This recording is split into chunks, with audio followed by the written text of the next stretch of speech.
This scenery is wonderful. Surely enough to convince it.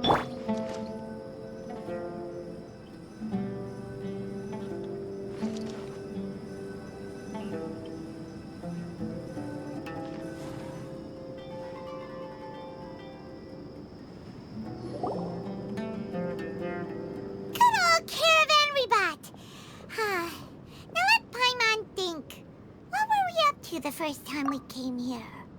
Oh, Paimon remembers!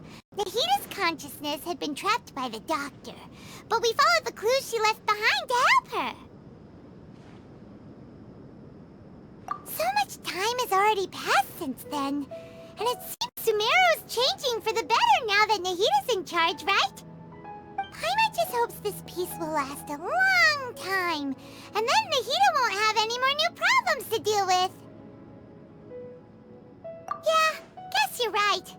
We somehow always find ourselves right in the thick of it. Who knows what will happen next? Come to think of it, maybe it's all because of you. Maybe you're just a magnet for trouble.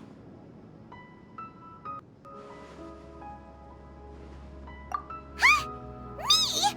Before Paimon ran into you, Paimon never ran into any trouble. At most, when she was super tired, Paimon got caught in some strange whirlpool and sucked out into sea. And even then, you fished Paimon out! Anyway, for Nahita's sake, maybe we should think about heading to our next destination for now. Ah, look who it is. Running into you in a place like this? I can see you two still love wandering around. Oh, it's Dia! Since when are we just wandering around? We're usually taking care of some serious business. Even though it may have nothing to do with our journey. But never mind that. What brings you here? I just finished a commission in the desert for a usual client of mine. Nothing too interesting. Just escorting a shipment of goods. I'm on my way to report back. That's when I saw you two all the way over there, chatting away. What were you two talking about anyway? Huh? You serious? Can't say I saw that coming. But you are travelers after all. I guess you'd never stay for too long in one place. Bumping into you like this will become a rarity. I'm starting to feel sad just thinking about it. Hey, how about I gather a few mercs to escort you two? What do you say? Thanks, but no need. Oh, Paimon had no clue you'd miss us so much. But don't worry, we'll come back to see everyone when we get a chance. Sounds good. All you need to do to get to Fontaine is cross this stretch of desert and navigate some waterways. Knowing you two, I'm sure it won't be anything you can't handle. So, when are you leaving? Oh, wait a sec. Paimon just remembered there are still a few dishes in Sumeru that Paimon hasn't tried yet. Now, where's that list Paimon made?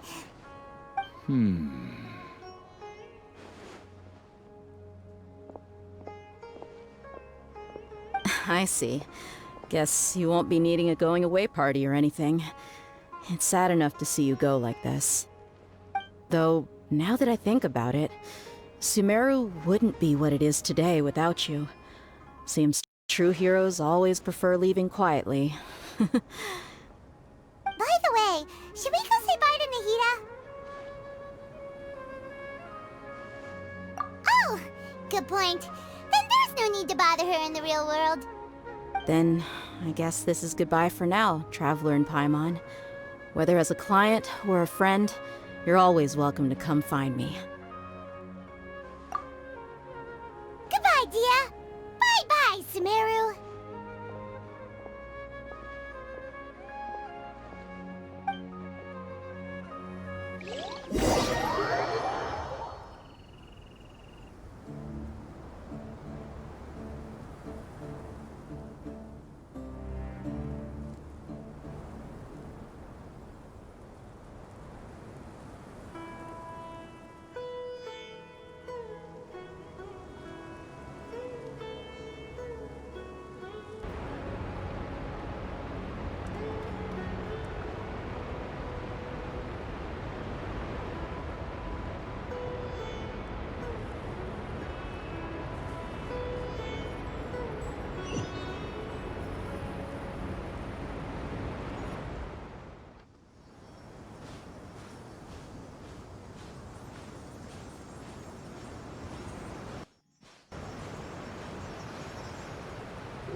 Fontaine's port! Wow! Everything looks so advanced in Fontaine! Paimon's heard that the industry here is extremely developed, and there are all kinds of unusual machines! Just seeing the sights as a tourist is nice, but maybe it would be better if we found something to do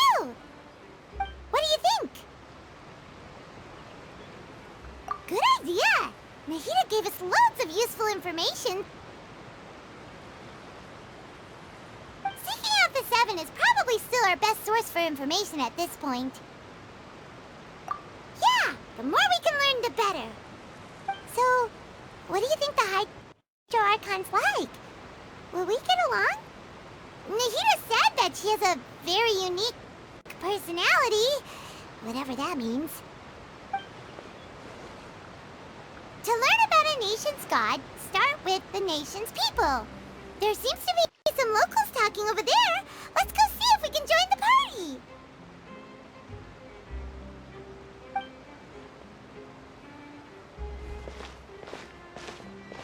If you ask me, it's a tragedy how things ended for him. Clearly, he was a pretty decent person. Yeah, I didn't expect that kind of ending for him. I thought he would at least fight on a little longer for his family. I was expecting a sudden plot twist, but it's a pity that it never happened. Still, his story is quite the tearjerker.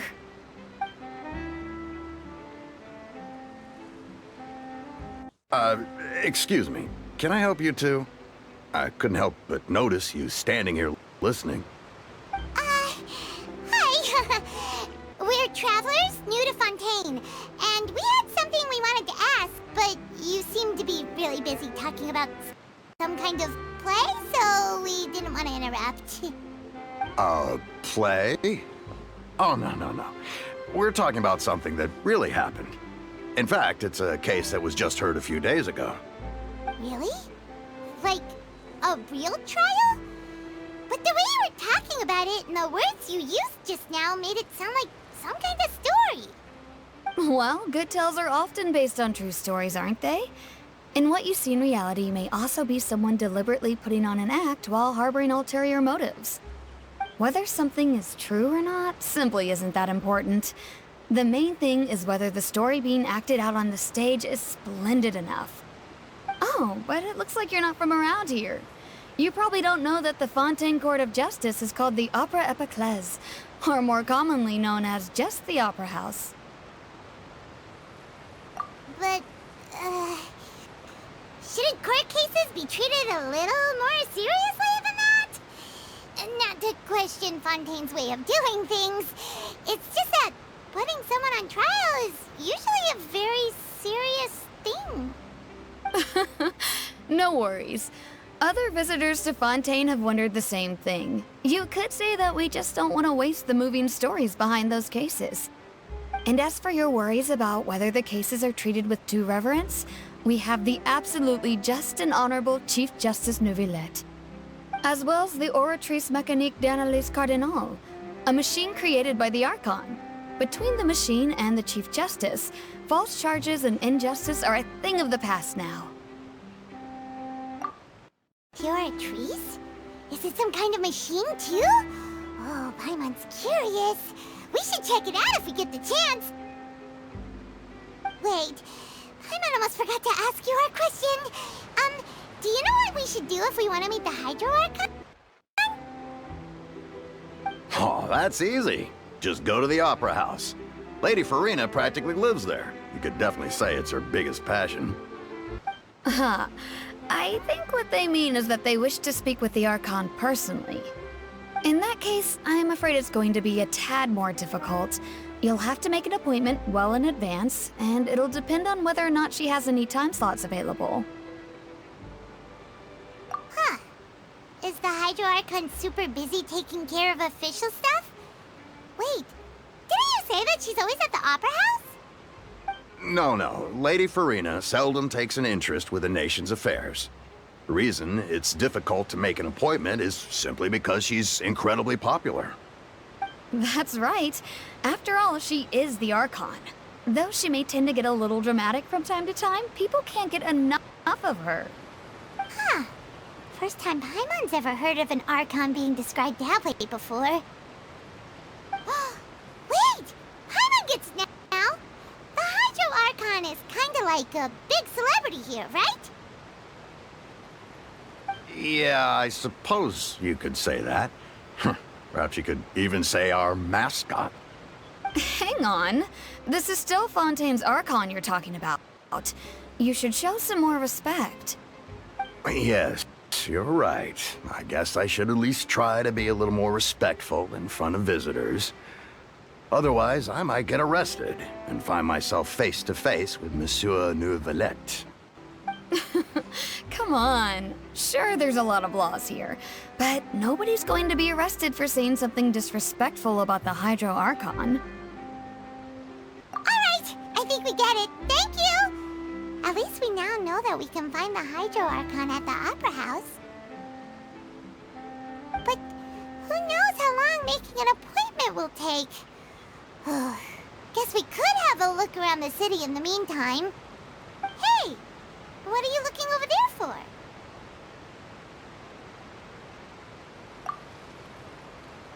Huh.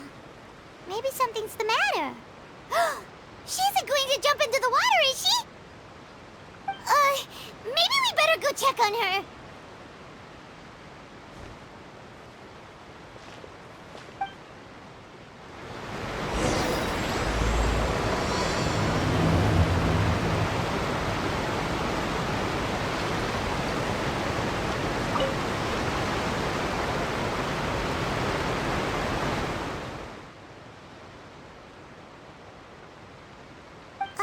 Hello there. Excuse me. Are you alright? Huh?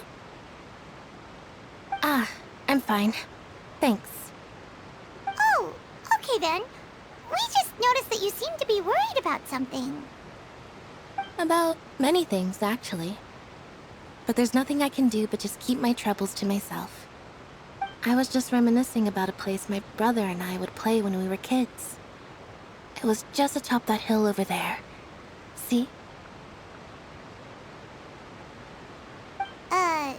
You're pointing at the sea. Wait, are you saying that you and your brother lived in the water? No, people call the waters around Fontaine a sea. It's actually just an inland lake that's filled with fresh water. And no, I can still see that hill clearly in my memories. Now, it's been completely submerged. He would skip and jump, tossing sand in the wind. The sun shone brightly, and the air was filled with the scent of the sea. But now, the water is gradually swallowing our memories. It won't be long before it swallows us. Sorry. Paimon doesn't really get what you mean. I don't believe we've had the pleasure of meeting. Are you Lynette's new friends? Oh, and you are? Thanks for looking after my sister. She often comes here to reminisce about our childhood, that's all. There's no need for any concern. Allow me to introduce myself. I'm Linny, and this is my sister Lynette. If I had to guess, I'd say you must be travelers from abroad. Nice to meet you. Paimon is Paimon, and this is the Traveler. We just arrived in Fontaine. We were just talking with your sister. Even though we didn't really get what she was saying. I see. It's unusual for Lynette to be so willing to talk with anyone. In fact, she seldom speaks at all. I'm usually the only one she ever talks to. Oh, really? Then you two are just like us. Paimon's always the one talking for some reason.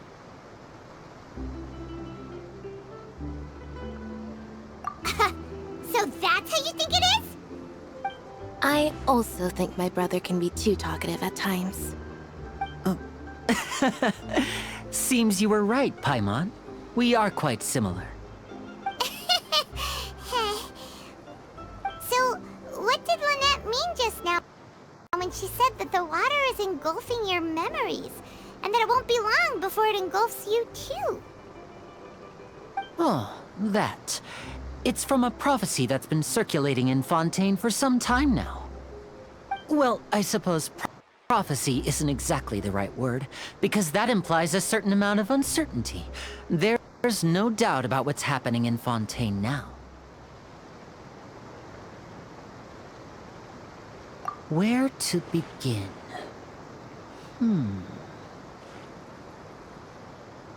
Let's put that question on hold for a moment. We still haven't formally greeted each other yet, have we? Did all the introductions earlier not count? Hello, traveler.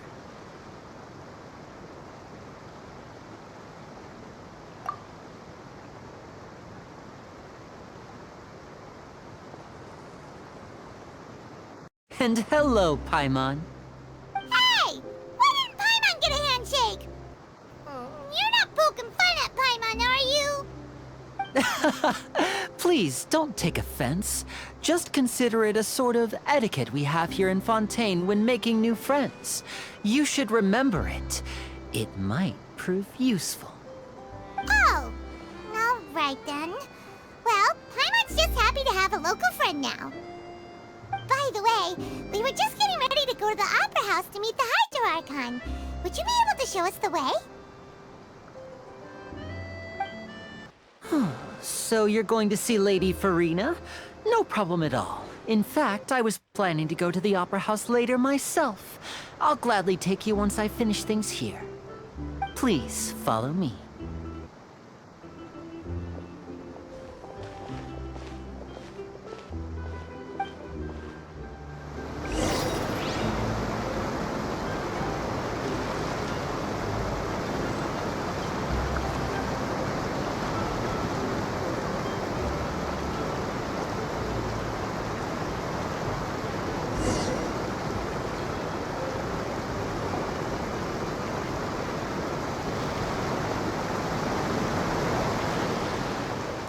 You said you were going to see Lady Farina?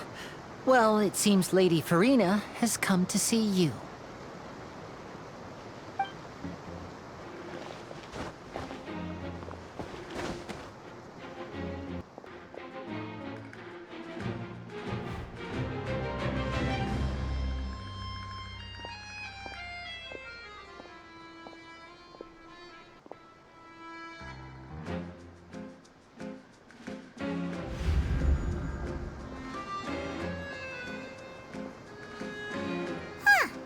So, she's the Hydro Archon? But how did she know we were looking for her? My dear people, rich and poor, those with cup in hand and those with nothing at all, raise your glasses in celebration! If you don't have one, then just raise your hand in lieu.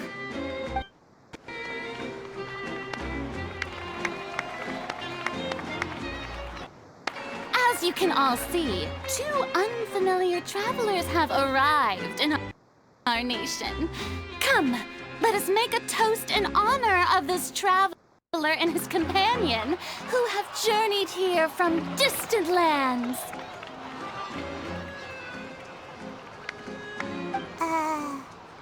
Is she talking about us?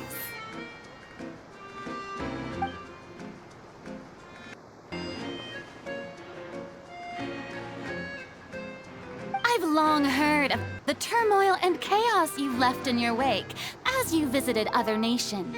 But I welcome you nevertheless. No, I have come to receive you personally. Fear is for insignificant cowards. I am a god, and I will never entertain the notion of such meaningless wariness. You can be rest assured. I see clearly your sincerity. Of course, seeking an audience with me is the most sensible thing to do. It will allow you to truly behold my power and witness my authority. Intelligent people always gather under the correct banner. I, Focalor, hereby welcome you to the nation of Hydro and acknowledge the value and significance of your trip. Now, you may rejoice in this. Yeah, Paimon still can't believe it. Feels like we've only been here for a few minutes. But the Hydro Archon's entrance was, how should Paimon describe it? A little over the top? Ahem. Miss Hydro Archon? How did you know we were coming? I see. As outlined Outlanders, you inevitably lack even some of the most basic understanding. Don't forget that even the gods can be divided into the mediocre and the excellent. I suppose it's only natural for you to be awestruck by my abilities. You had best stop and consider. Do you really have the noble qualities and etiquette necessary to communicate with a god? All it takes is a flick of my finger for me to know everything about you. Whoa. Talk about sounding high and mighty.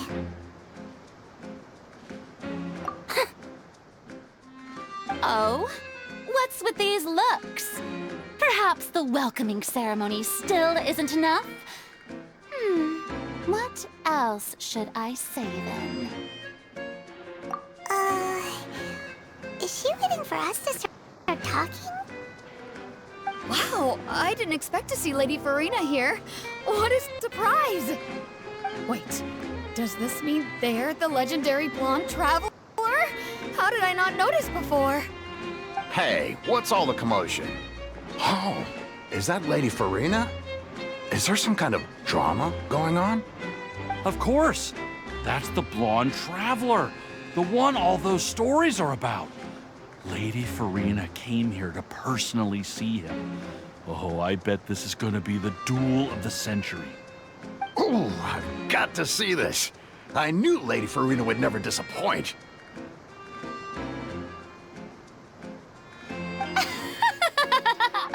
Yes, but don't get too excited now.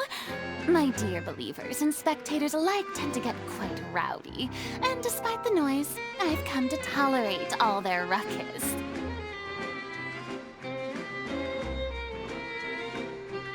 You may consider this my reward to all of you.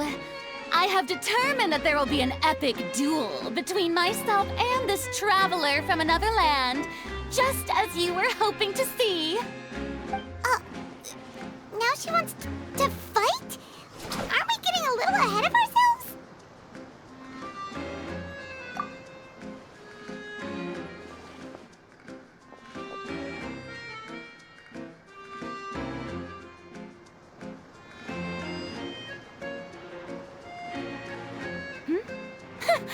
Are you not afraid? Might I remind you that this is a duel against the divine? What are you trying to do, traveler? Provoking a god in front of her people? Stand down, Clorend. I admire his bravery. Few have the courage to draw their sword against a god. He is obviously a true warrior.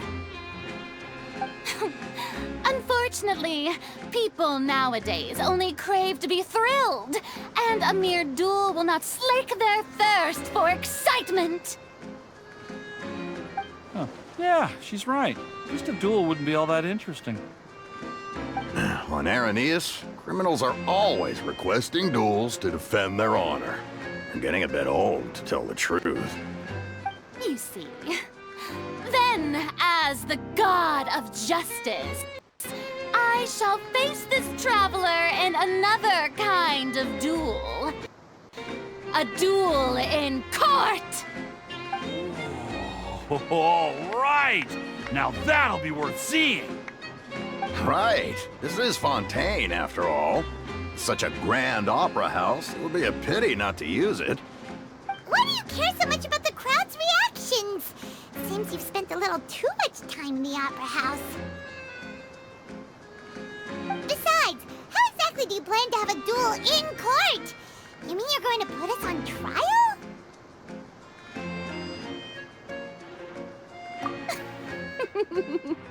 Oh, we have reason to put you on trial.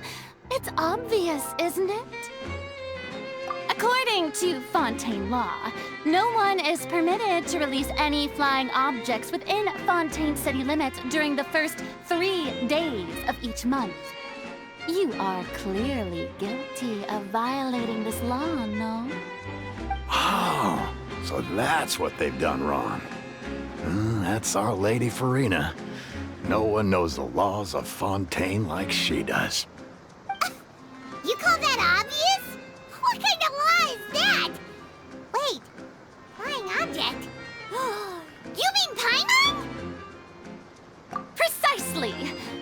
Now, if you two have no objections, then in the name of the Hydro Archon, I order your arrest. My apologies, Lady Farina. I don't mean to spoil the fun, but if you would allow me to interject, I don't think that Paimon here meets the definition of a flying object. You tell her, Linny! Finally someone who's not crazy. How could anyone call Paimon a flying object? Great magician Linny, my beloved citizen.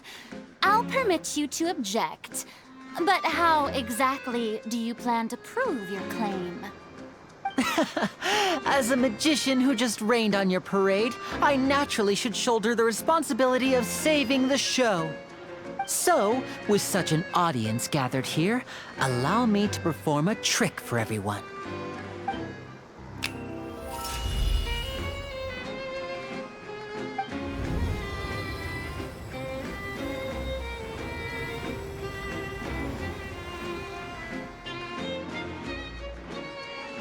Ta-da! What's that on Paimon's back? Hey, when did you do that?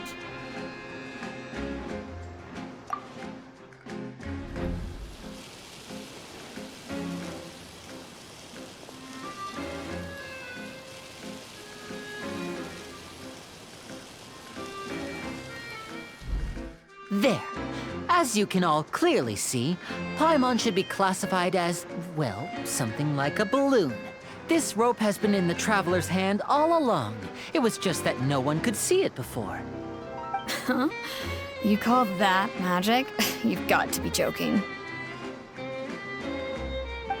I thought it was pretty good. Nice one. Huh. I'm not sure what to think. It seems Lady Farina's charges no longer hold water.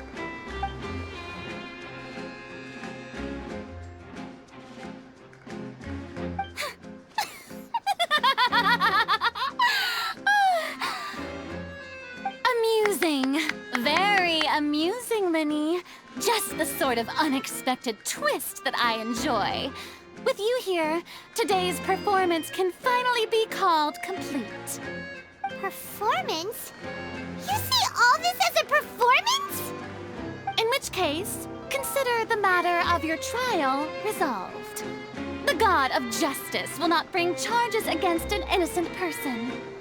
But when there are valid grounds, I will not only judge travelers from abroad, but even the gods of other lands.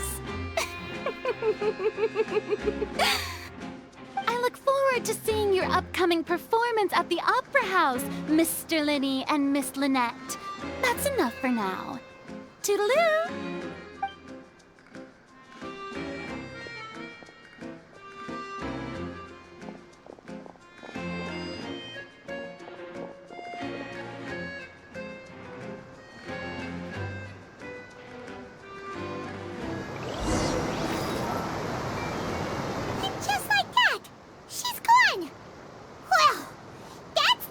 Unpredictable Archon Paimon's ever seen. You never even had a chance to ask her anything. But that's a problem for future Paimon. That whole scene just now was really...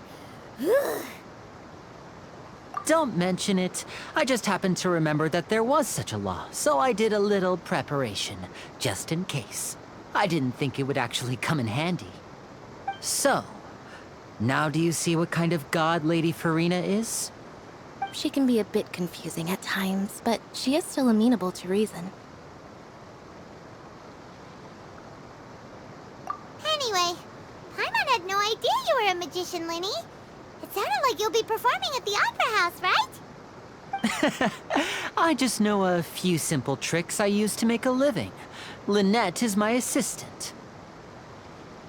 It will actually be my first time performing on the most prestigious stage in Fontaine, the Opera House. But isn't the Opera House where criminal trials are held in Fontaine?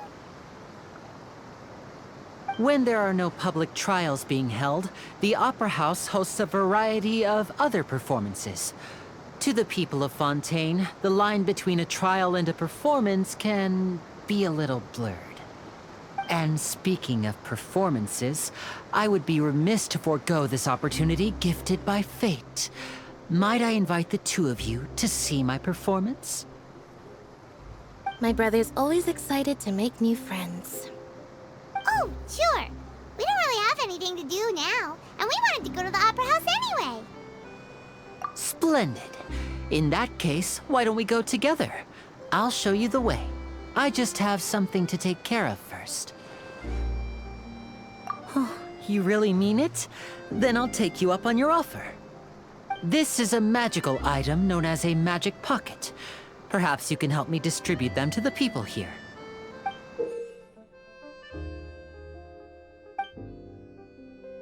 Huh? What are they going to use it for? About that... You asked me before about the prophecy, right? Let me start by telling you a little more about what it entails. I'm not sure exactly when it began, but a prophecy has been circulating around Fontaine. It says that every person in Fontaine is born with sin. No matter how the Nation of Justice holds trial after trial, this sin cannot be absolved. Until one day, the water levels in Fontaine will rise, and the sinful people will slowly be drowned. In the end, the people will all be dissolved into the waters, and only the Hydro Archon will remain, weeping on her throne. Only then will the sins of the people of Fontaine be washed away. That sounds pretty gloomy. Why are people in Fontaine born with sin? What is that supposed to mean? There are lots of guesses. Some say that the ancestors of Fontaine stole the power of the seas and stirred its wrath. Others say that the people of Fontaine never heeded the first Hydro Archon's warnings and offended Celestia. But here in Fontaine, evidence is what matters. There hasn't been concrete evidence for any of these claims, so they can only be regarded as conjecture. If even the people in Fontaine don't know what sin they committed, wouldn't it be better just to ignore the prophecy completely? Why bother feeling guilty all the time? That's exactly what the people did at first.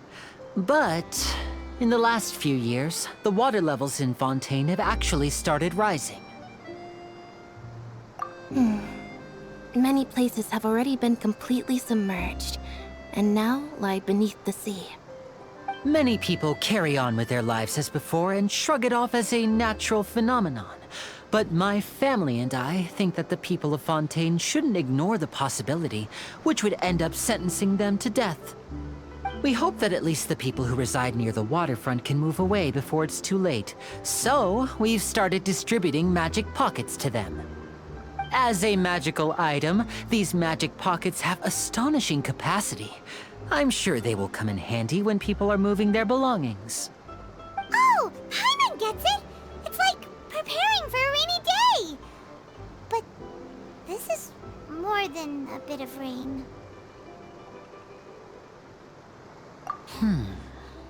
Perhaps only absolute power could ever contend with such a catastrophe. But who knows? We're just tiny specks in the grand scheme of things. Now, if you'd like to help, then please give these magic pockets to anyone nearby. Be sure to convince them to take it, regardless of what they say.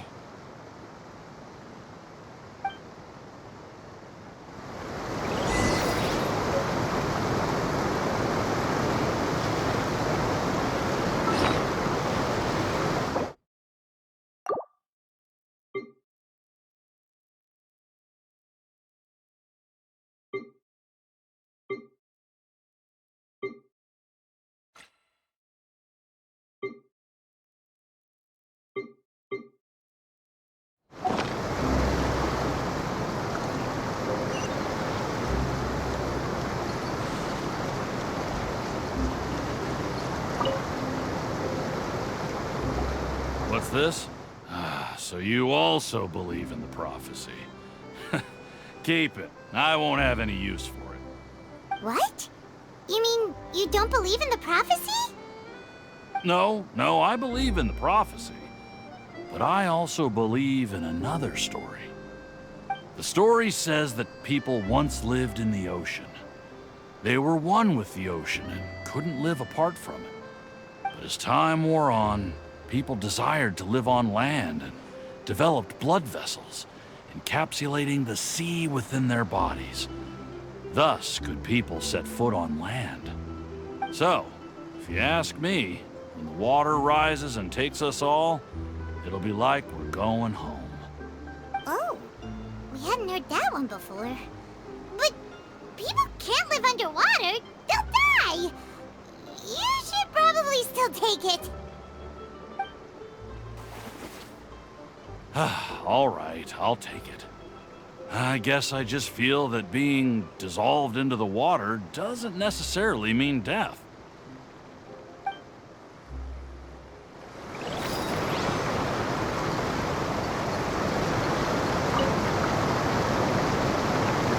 So you're the blonde traveler that everyone's been talking about. My apologies for not recognizing you earlier. Oh, a magic pocket? Seems you really thought of everything. I guess it's better to prepare for the worst and hope for the best. Thanks. Please, also thank the magician on my behalf when you get the chance.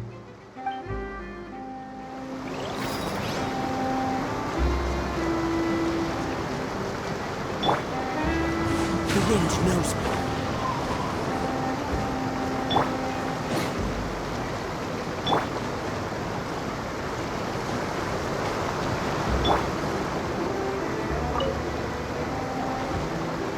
Huh?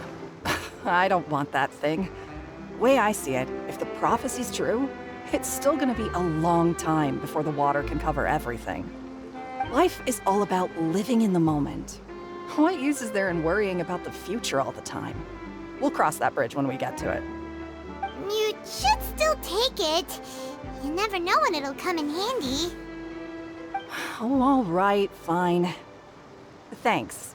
It's just that if I start moving, that means I've already given up on the life I have now. I'd really rather not.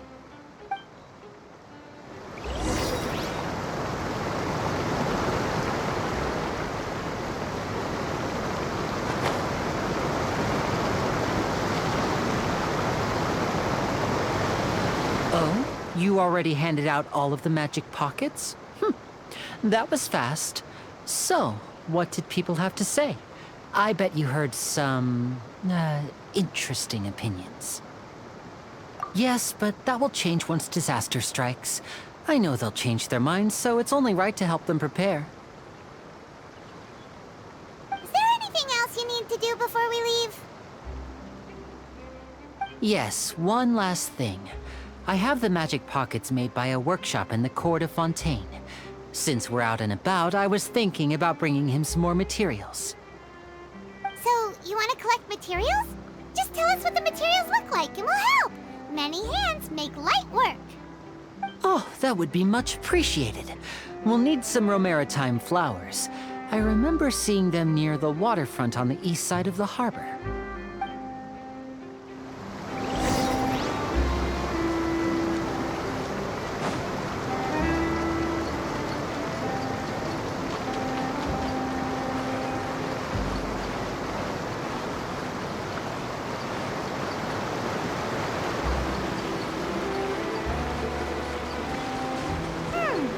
It seems we have to use Hydro to collect romaritime flowers.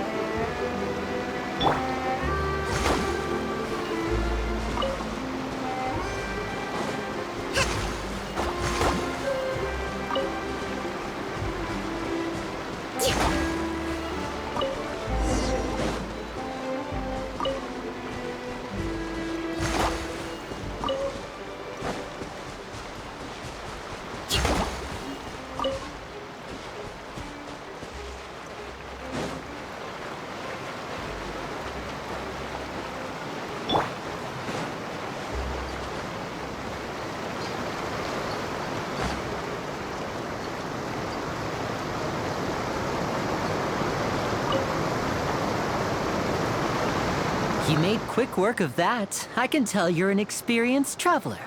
I've also finished collecting a few here. Maybe next time you'll feel like helping too, Lynette. No way. I'm in power-saving mode today.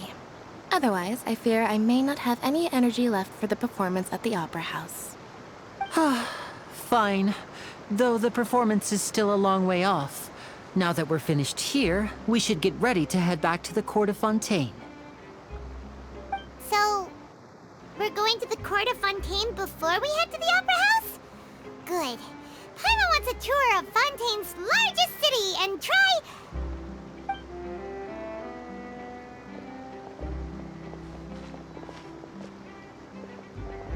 Wait, shh. Have you noticed that person over there? The young girl. Huh? What's wrong with her? Paimon didn't notice anything. She's obviously a thief. Magicians and thieves practice similar methods. We divert attention, and a distracted audience is one that won't discover what you're really doing. Watch her movements carefully.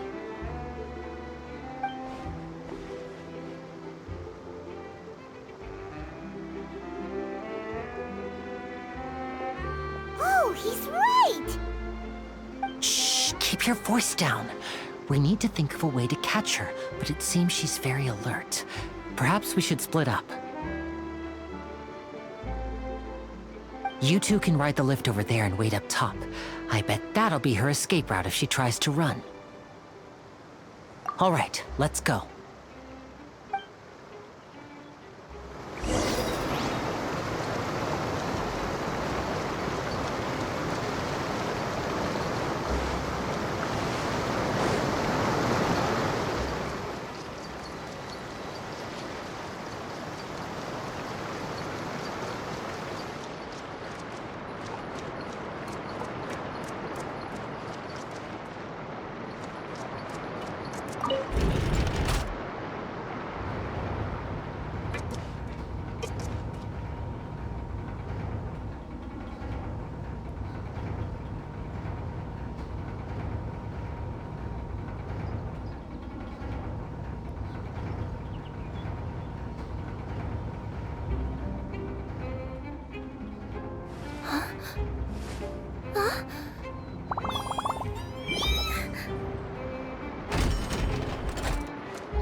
Wanted us to wait.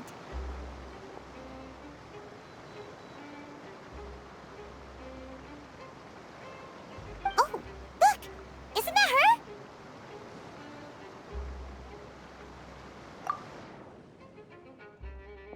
Oh no!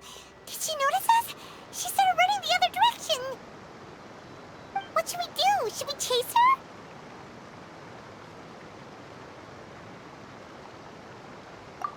You're right. She might also be trying to lure us away.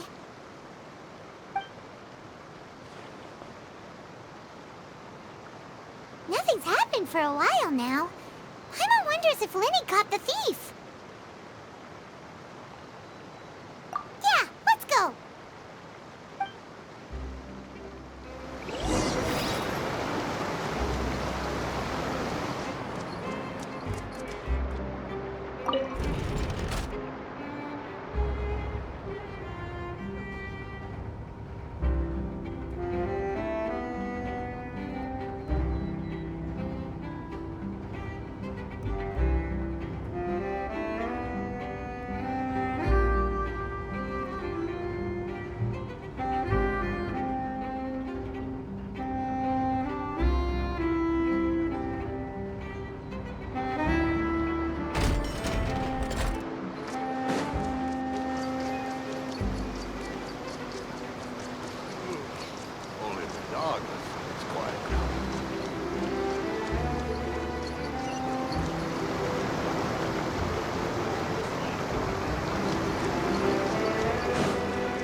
I wonder what's inside this package. No. No peeking at my customers' stuff.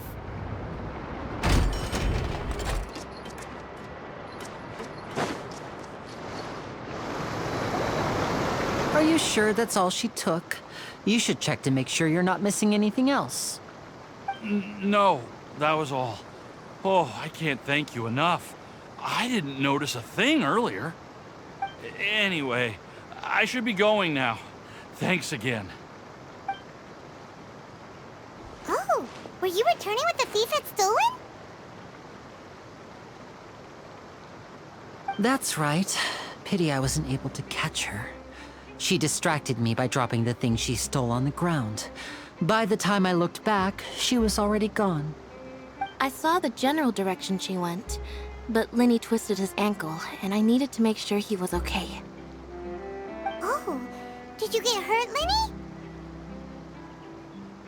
I'll be all right. It's just a twisted ankle, that's all. In fact, it's feeling better already. If you want to play at being a hero, at least try not to get hurt doing it. Imagine what would happen if you managed to derail our performance as a result. You're right. Sorry, Lynette. I have to admit that the thief was even more skilled than I had anticipated.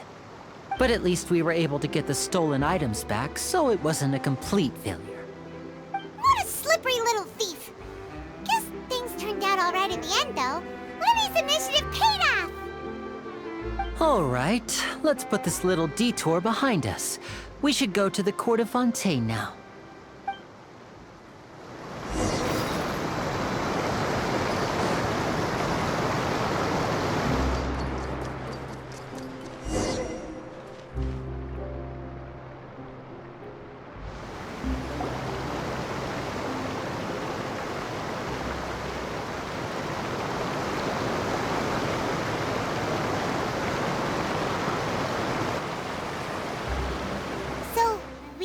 This thing to go into the city? What an ingenious way to get around! People in Fontaine really know how to use water! This is an aquabus. It allows people to travel between several key locations around Fontaine. It's pretty convenient, but the ride can become a little dull after a while. The scenery is always the same. That's why it's better to travel with friends. So you mean it's still boring even when I'm riding with you? No, that's not what I meant. It's just that, well, you don't really talk that much. Besides, it doesn't really feel like a real trip when it's just the two of us. It's the same as being at home. Whatever. Guess that's what it's like to be an older brother.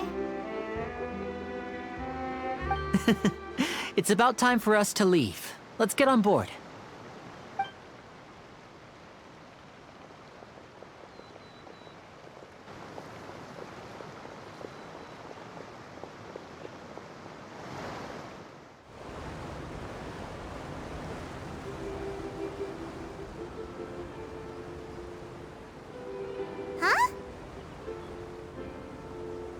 What? Traveler! Paimon! Charlotte! Oh, I'd never guessed I'd bump into you while riding the aquabus. In the story of my life, this is big news. What are you doing in Fontaine? I didn't hear anything about you paying us a visit. Yeah, it's quite the coincidence. But as travelers, we're always on the move. It's not surprising that nobody knew we were coming. Though we still have no idea how the Hydro Archon knew about us. Oh, let Paimon introduce you to our new friends! Oh, no need for introductions, Paimon. I would recognize the great magician Lenny and his assistant Lynette anywhere. I wouldn't be much of a reporter if I didn't know who they were. It's a pleasure to meet you. I'm Charlotte, a reporter for the Steambird. Nice to meet you. From the Steambird, huh? We've often relied on your paper to promote our performances. It's an honor to meet you.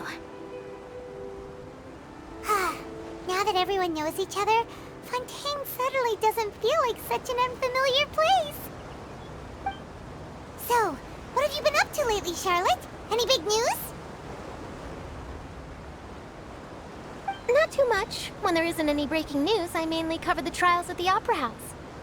You can still manage to keep readers' attention as long as you tell things from a clever enough angle, even if it's the same old topics. For example, reporting on how a scammer once deceived vulnerable girls into relationships, or how a financial criminal was once so poor that they ate a single piece of bread for 5 days. Ah, you're right. Seems you know me pretty well.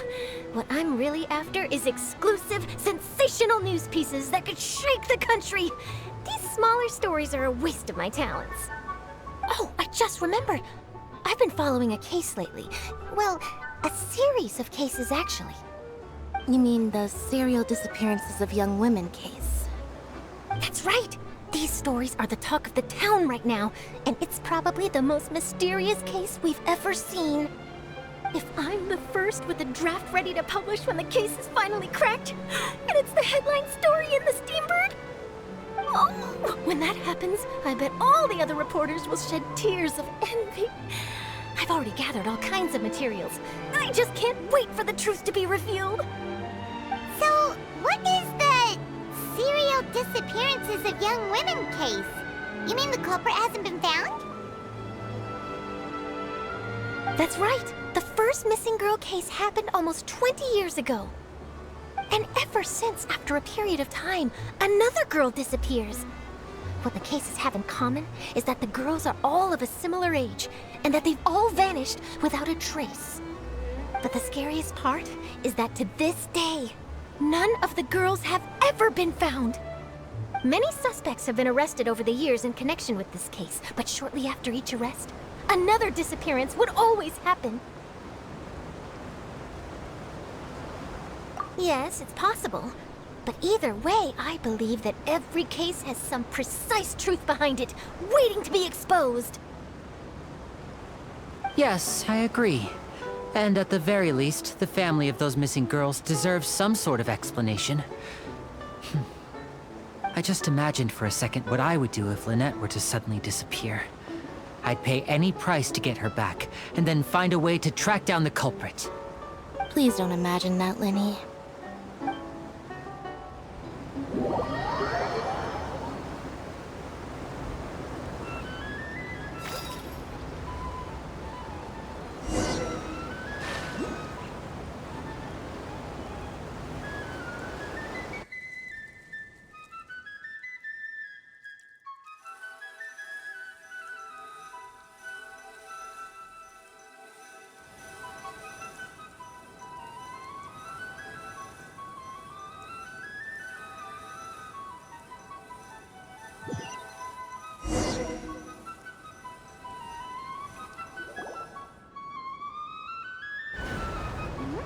Hey, we're almost there! Look!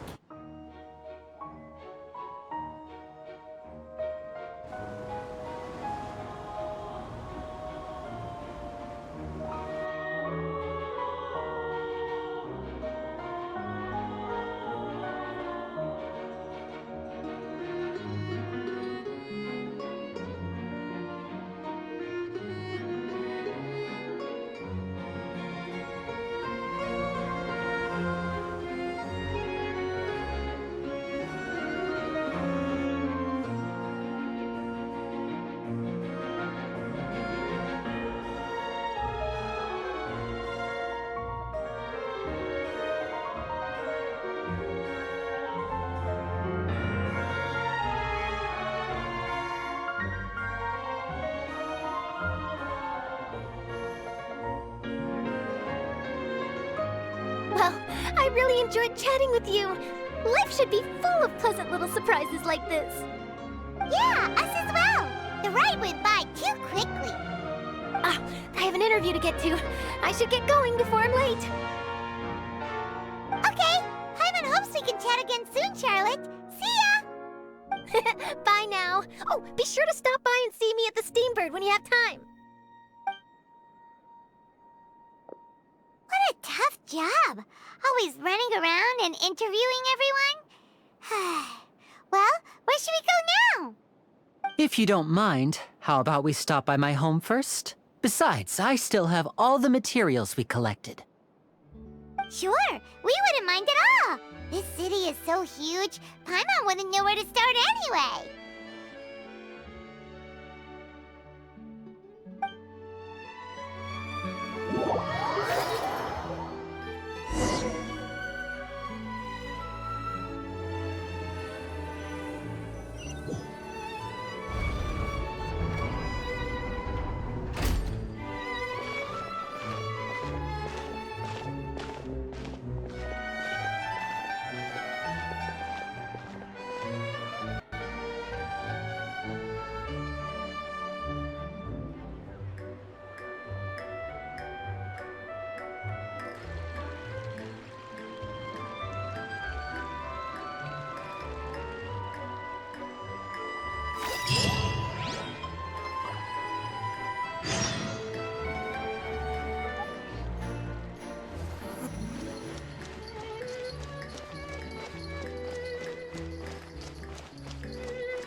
This is our current abode.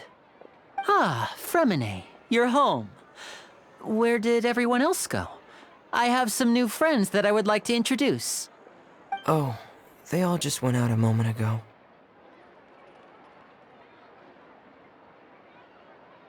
I see. Everyone is getting busier now that Father will be returning soon. I suppose that can't be helped. Allow me to introduce you to my little brother, Fremine. He is a phenomenal diver. Hello. Nice to meet you! Paimon is Paimon, and this is the Traveler! Oh, you sound very proud to have a diver as a brother, Linny.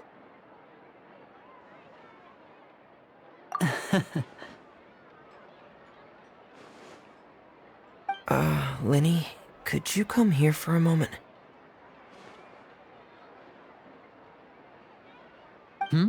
What is it, Fremine? Do you have something to tell me?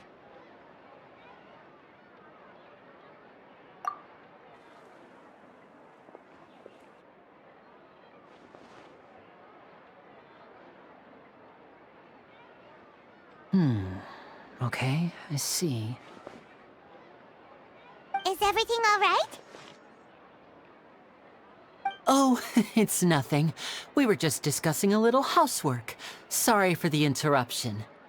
Oh, before I forget, the Traveler and I collected more materials to make magic pockets. Were you able to get any, Fremine? Yes, I went diving and gathered lots of materials. I was about to give them to you. That's our Fremine, always quick with the underwater work. All right, I'll take these to the workshop.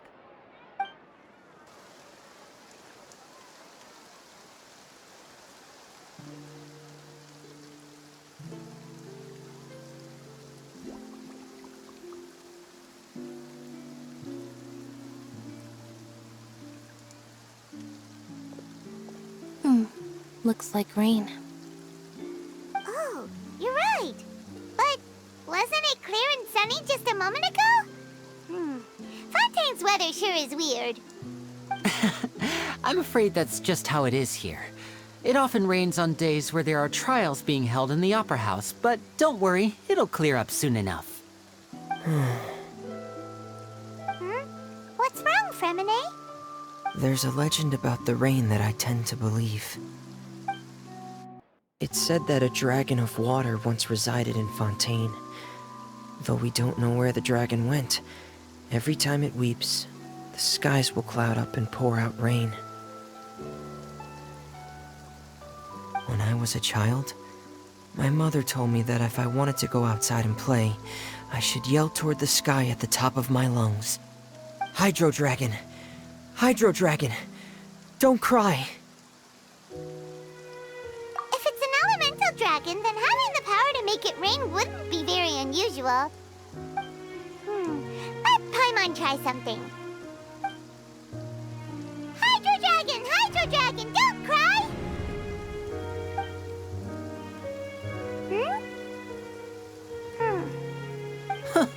Doesn't seem to be of any use. It is just a legend after all. You know, you might be a more popular magician if you understood the concept of romanticism.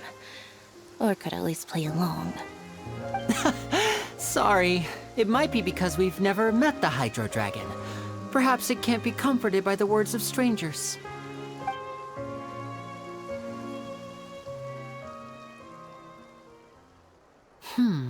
It rained for longer than I suspected.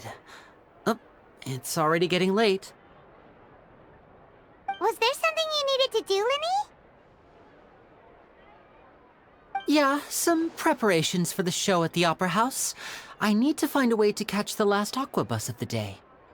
On the day of the performance, just ride the aqua bus to the island of Aeneas. I'll have Lynette meet you at the fountain in front of the Opera House. Oh, are you leaving now? What is it, Fremine? I'm in a hurry. Oh, I get it. You feel nervous delivering the materials for the magic pockets, is that it? Perhaps we could trouble the Traveler to help us take these materials to the Beaumont workshop and deliver them to the owner there? I'm afraid that Fremine can be quite introverted, and the boss there tends to be pretty talkative. Fremine has always been a little afraid of her.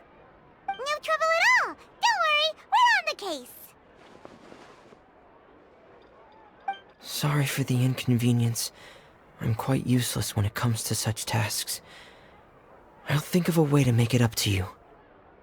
Oh, no need! This'll be a walk in the park for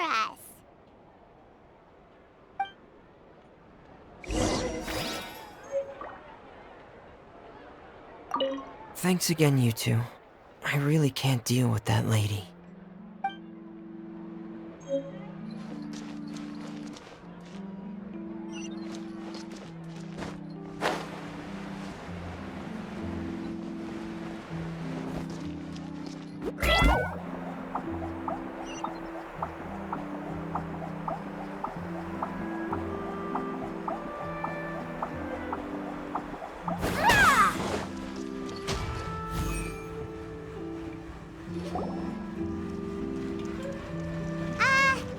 Hello?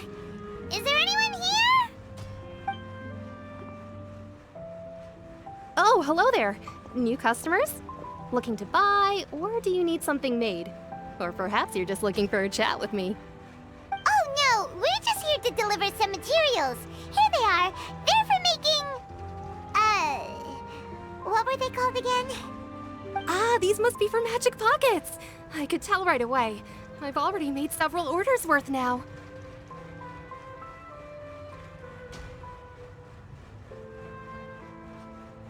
No need. They've already prepaid several batches worth. When they told me what they'd be using them for, I even offered them a discount. But they insisted on paying the full amount, saying that I had a business to run. It seems both their hearts and their pockets are made of gold. Whoa. So, is Linny actually loaded? I can't say for sure, but who knows? Maybe there's good money to be made being a magician in Fontaine. Hey! Is this machine what you use to make stuff here? It looks really advanced. Why use your hands when a machine can do the work? It would be a waste not to use the latest technology, and wasting is a kind of crime. But where does a big machine like that get its power from? Well, it's a little complicated. I'm not sure I can put it in layman's terms for you. But basically, everything we usually use here in the city is powered by indemnitium. It's a type of energy that's produced from trials. Huh? How can trials produce energy?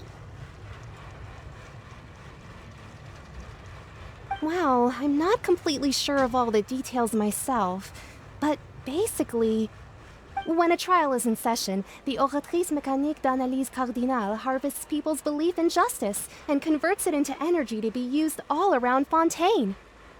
So that's what its other function is? Paimon heard that the Oratrice was created by the Archon to make judgments. But Paimon still doesn't get it. How could something unreliable like people's beliefs be turned into a stable power source for these machines?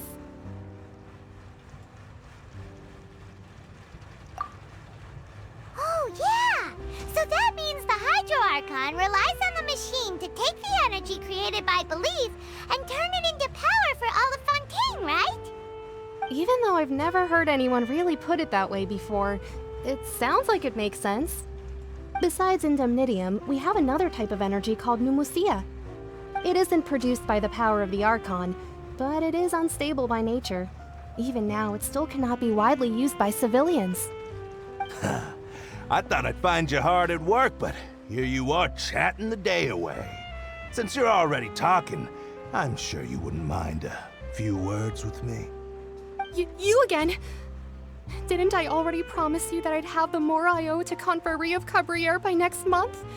Why are you hounding me now? Yeah, but how do we know that you won't go running off by the end of this month? I want 50% today. Wait, no, 70%. Huh? You... Seems business isn't so great for the workshop. We've already finished our job and delivered the materials. Maybe now's a good time to leave?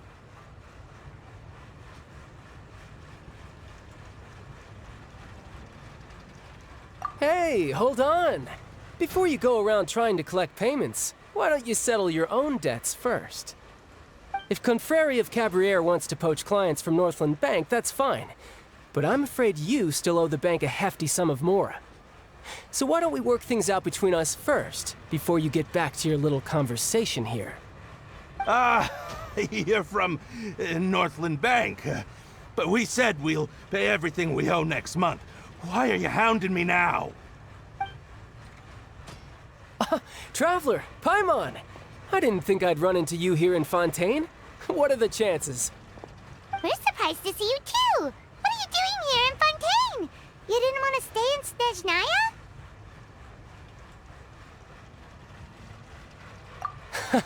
Long story short, I've already been in Fontaine for some time now, and honestly, things have been pretty boring. But it seems that fate brought our paths together today.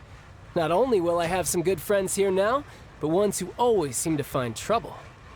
Either way you look at it, it seems things are going to get a lot more interesting now. Pretty sure we'd want to avoid anything that you'd find interesting. Besides, our trip here has gone pretty well so far. Right, Traveler?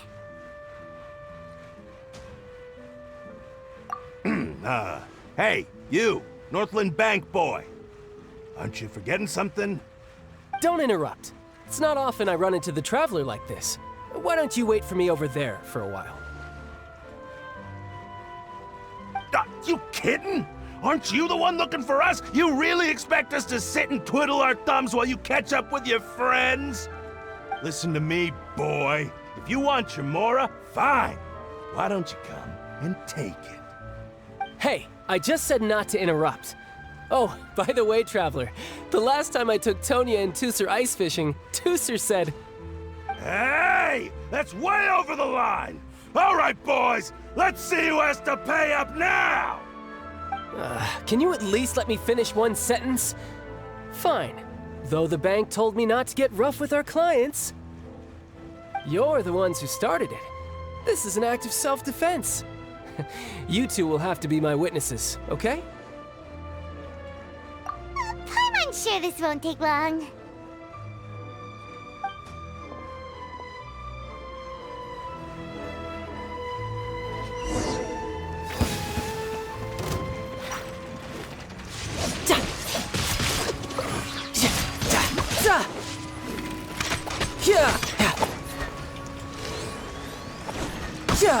You can run, but you can't hide.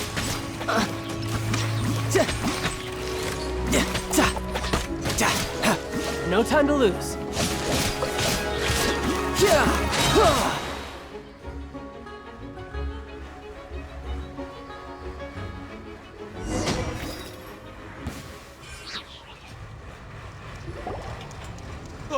What's your deal, brat!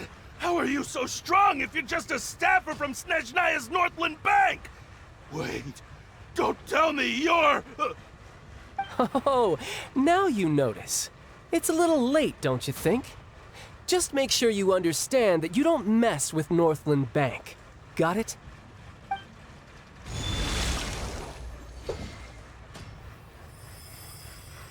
Huh? Now's my chance!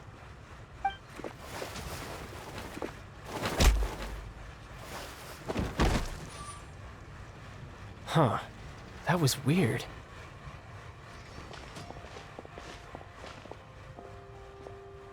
I'm not sure. It's as if I suddenly lost control of my hydro powers when I needed them. Maybe there's something wrong with my vision? Strange. How could that happen? First time Paimon's ever heard of someone losing control of their vision. Never mind. It doesn't matter. If I want to stay sharp, I shouldn't be relying too much on my vision anyway. Besides, I always have my delusion in case I need it. So what are you doing in Fontaine, child? I don't see its work for Northland Bank. Well, I guess it's because I've been in a bad mood lately. Huh? What kind of reason is that? Wait, since when do you feel down about anything? I don't know. Maybe I still have a lot to learn about myself. But recently, there seems to be some sort of restless power stirring inside of me. And I don't know why, but every now and then I feel like I'm in a terrible mood. Maybe you losing control of your vision just now is connected with that power you're feeling inside. That is a possibility. I can't remember if I ever mentioned it before, but when I was 14, I fell into some unknown abyss. It was during that time I learned nearly all of my abilities. The one who took me under her wing and taught me was named Skirk. She was always quiet and very mysterious. Nobody knew where she came from or what she had been through, and she was always very strict when teaching me combat techniques. One time, I asked her why she was willing to take me on as an apprentice.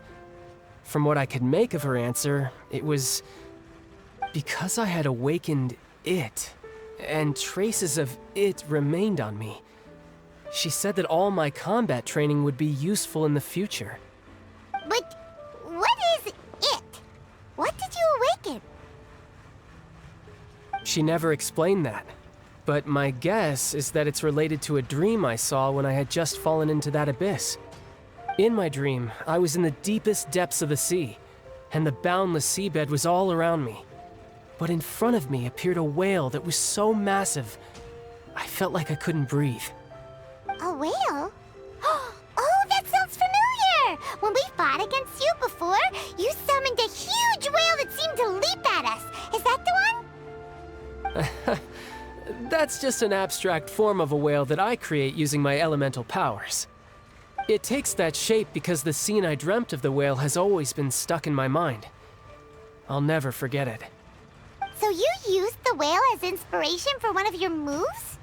Huh. Seems a little twisted to Paimon. So why don't you just go ask your master? Maybe she knows the answer. You make it sound so easy. Ever since the incident I experienced there, I've never stopped searching for Master Skirk and that unknown abyss. But it's been years now, and I've still found nothing. There isn't even a trace of the place where I remember falling into the abyss.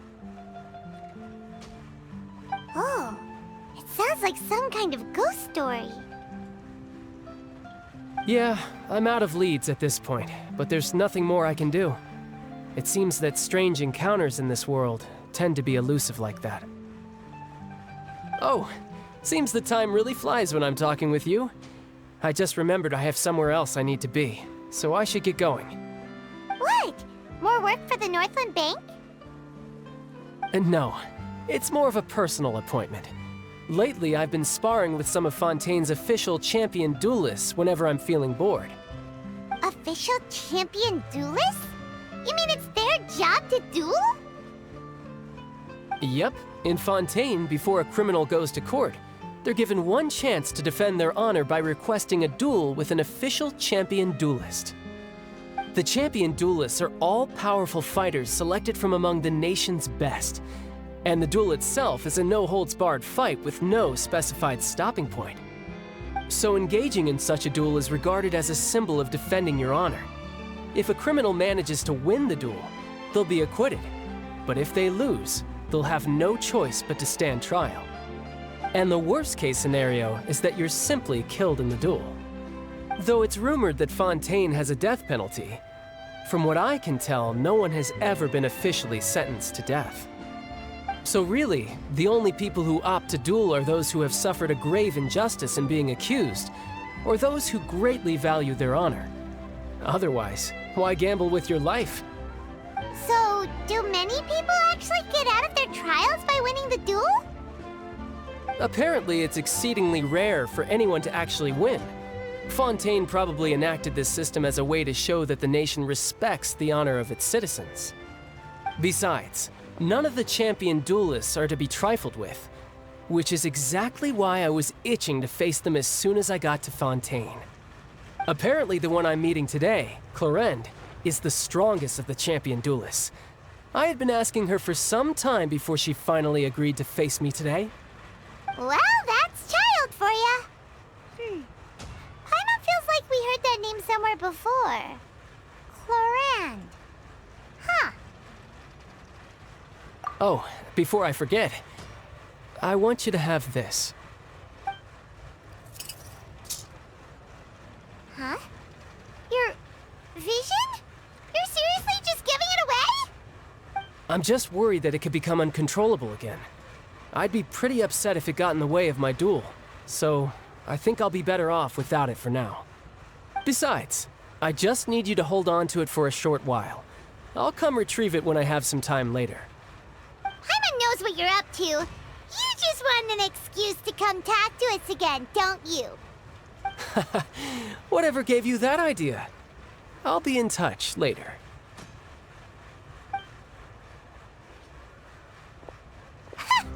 That sneaky guy.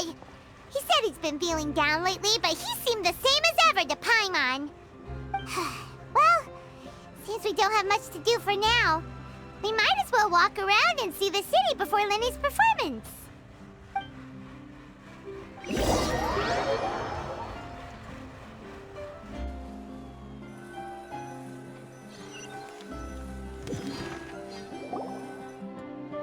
Wow!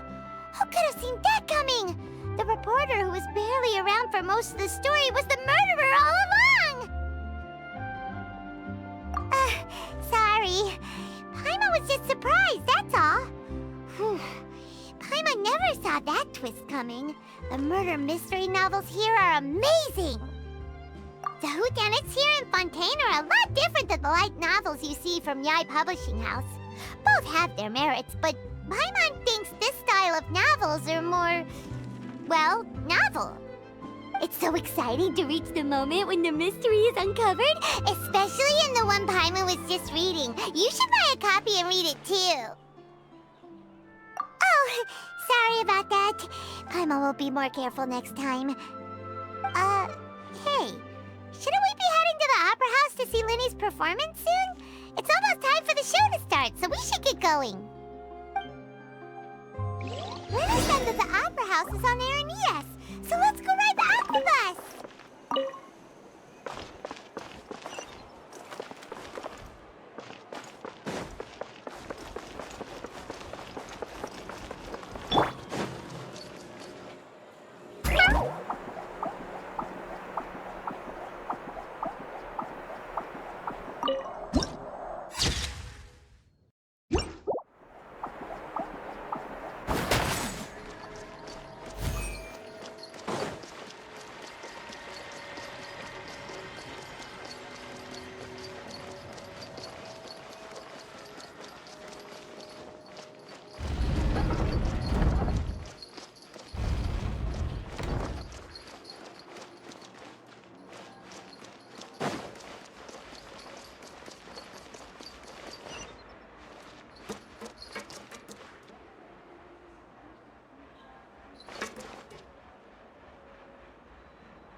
Welcome to the Navia line.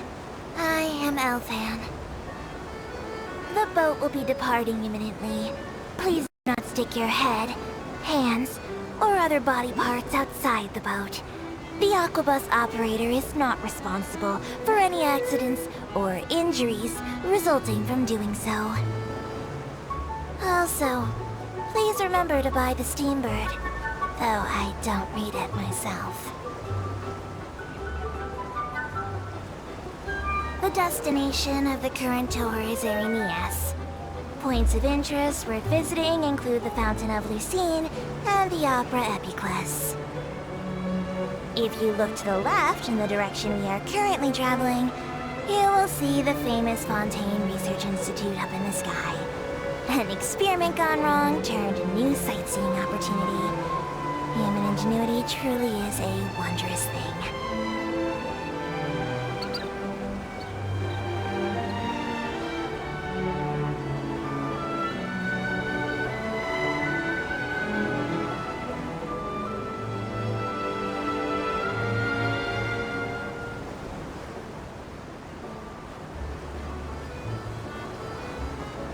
Approaching our final destination.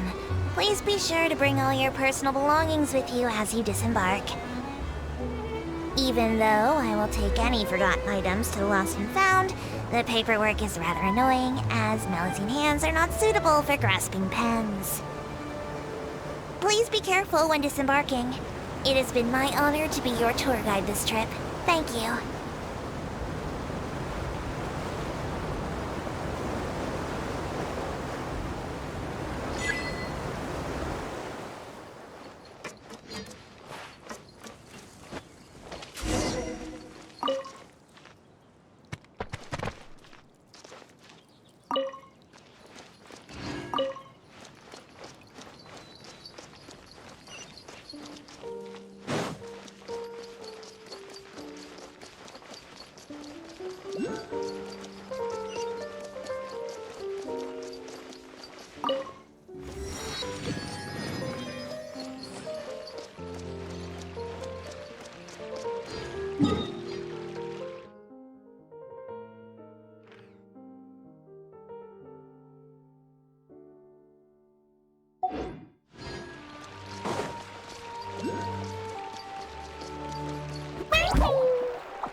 Linny and Lynette were looking forward to it.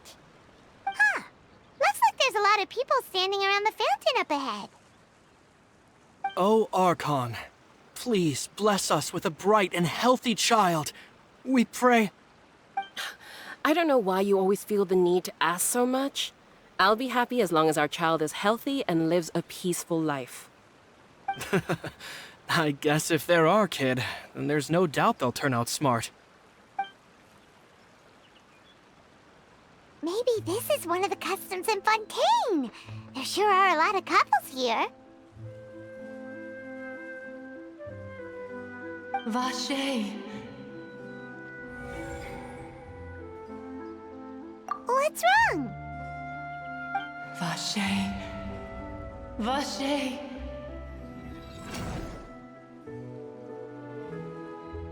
No, Paimon didn't say anything. Are you hearing things? Welcome to the Fountain of Lucine. All the water flowing through Fontaine converges here. It's customary for newlyweds to come here and wish for children. Ah! Lynette! You scared Paimon!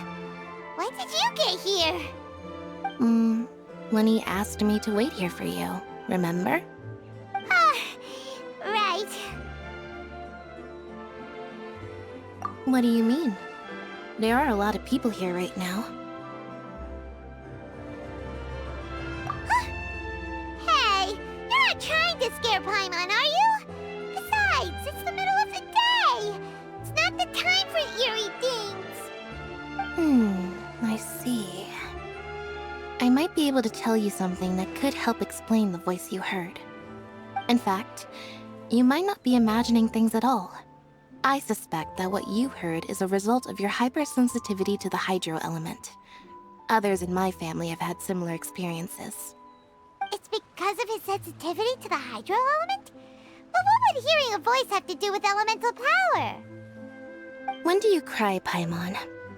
Wait, what? What does that have to do with anything? Just answer me. When do you cry?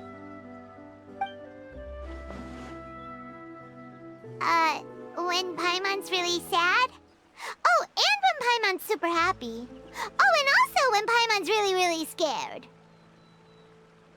Then you should understand that tears contain your most intense emotions.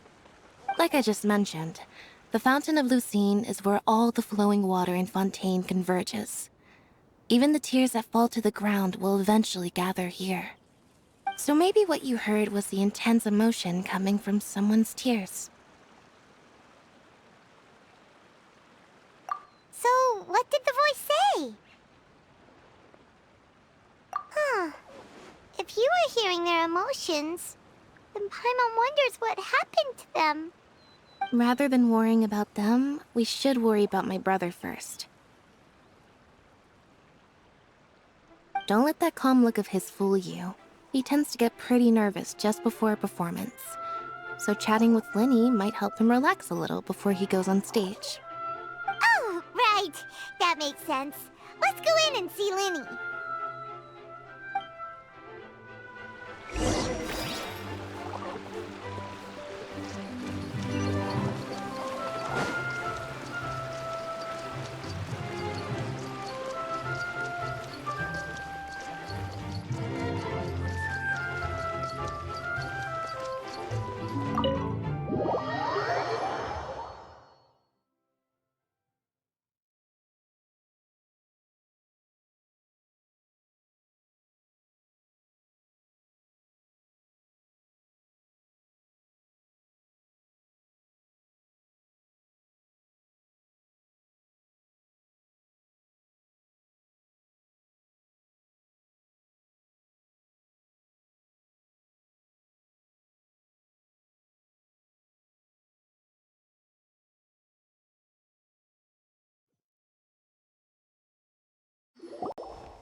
Traveler and Paimon, good to see you. I knew you two would come. Are you kidding? We wouldn't miss it for the world. We've been looking forward to it. I can tell, judging by how early you've arrived. But you're actually right on time. The audience still hasn't started entering the venue yet, which means now is the perfect chance for us to take you to the best seats in the house. Wait just a moment, I'll fetch the tickets.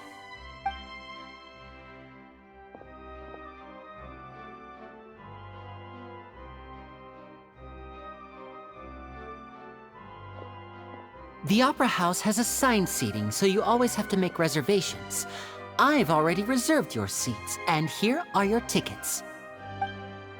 Ooh, front row seats! Thanks, Linny!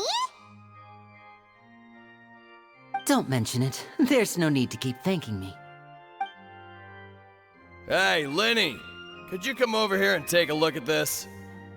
Oh, I'll be right there. Seems there's an issue with the stage props over there. That's Cal, my assistant, calling me. I'll go lend him a hand. Yeah, we'll just go to our seats. You go ahead, Linny.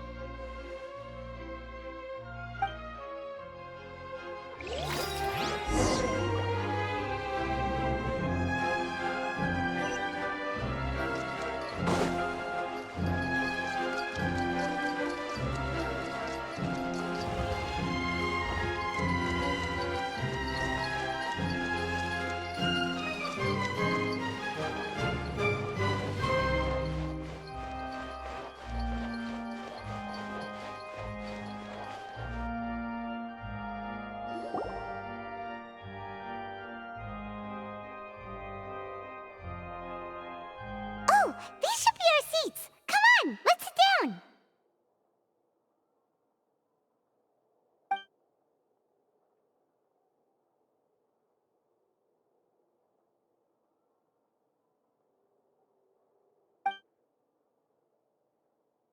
Uh...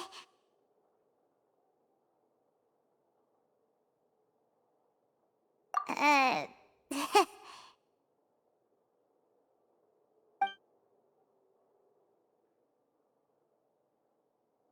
Hey, Traveler. Maybe we should strike up a conversation with the person next to us. Since we're sitting together and the rest of the place is practically empty still. It's kinda awkward if we don't say anything. Ah, you little... Of course you put this on Paimon. Excuse me, I did not realize you felt awkward. I am terribly sorry. I would be perfectly happy to chat with you if that is what you would like. Oh, so you heard all of that, did ya? Boy, you sure have good ears. Paimon thought she was keeping her voice down. Wait, that's not it. Paimon's... Sorry. Paimon's the one who was being rude, talking under her breath like that. So, let's talk, but, what should we talk about? Oh, Paimon's got it. You're also here early and sitting in the front. Are you a friend of Linny's too? A friend, you say? Well, if Mr. Linny would like to be my friend, I would be more than happy to reciprocate. Oh, so you're not friends with Linny then? Oh, this is getting more awkward by the second. Paimon nearly forgot to make her introduction. Nice to meet you. Paimon is Paimon, and this is the Traveler. We just arrived in Fontaine. It is an honor to meet you two. I have heard of your deeds across Tevat. And as required by proper etiquette, I will also introduce myself. I am... Oh, Monsieur Nervillet! What an honor it is to have you here to see my show! Ah, Mr. Linny. I should say it is in fact an honor for me to see your performance in person. Wait, Nervillet? Could he be... I saw you all chatting just now, but it seems you still don't know who Monsieur Nervillet is. Allow me to introduce you to Fontaine's Chief Justice. That seat is always reserved for him. It wouldn't be too much to say that he's the symbol of justice and honesty here in Fontaine. Whoa! Sorry for being so rude just now, Paimon had no idea you were such an important person. No offense taken. Being Chief Justice is merely what I do for work. Nearly every person has their usual reserved seat, so I'm not so special, really. And by the way, I should probably let you know, even though I would prefer not to. There's someone sitting up there in the VIP seats that has been striking a pose for quite a while now. I believe she is trying to give you a most elegant and impressive first impression. So I think you should take notice of her sooner rather than later, otherwise she may become flustered.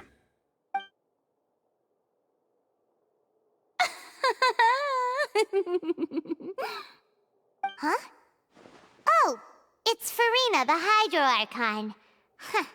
She sure has a smug and satisfied look on her face. Guess she has no idea that you saw right through her act. Very good. That is for the best.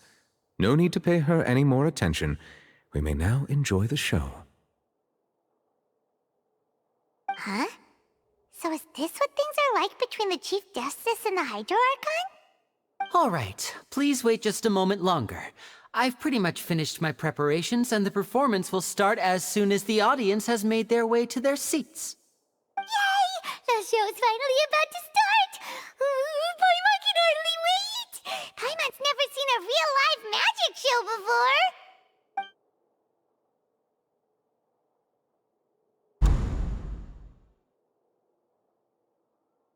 Oh! They're dimming the lights! The show must be starting!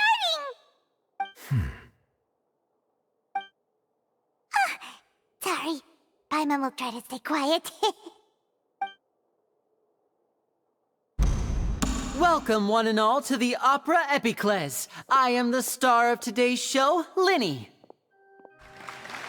And over here is my sister, Lynette, who will be working as my wonderful assistant. Please, let's give her a warm welcome. Hello, everyone. I know she may seem to be a little sleepy right now, but that's just a sign that she's nervous. Whatever. Now, some of you may be thinking, two vision holders who can freely manipulate elemental powers performing magic is not true magic at all. So, I would like to take a moment to assure you that elemental powers will have nothing to do with what you will witness on the stage today.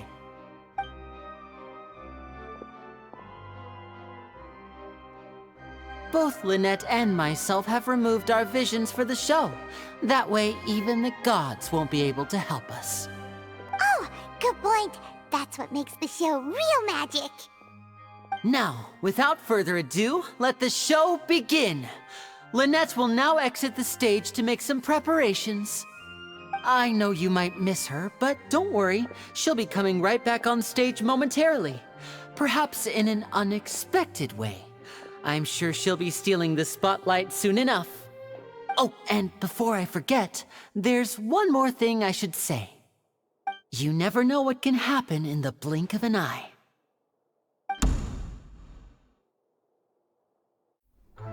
A magician's greatest skill is making things disappear or appear. The possibilities are endless.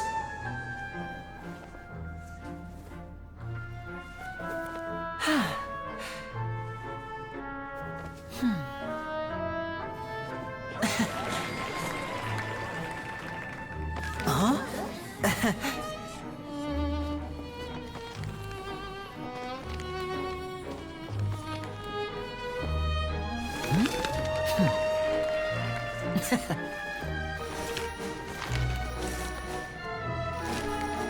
But this isn't what you came for. These little tricks, you've seen them all before. So it's time for something truly extraordinary, don't you think? This one's a little tricky.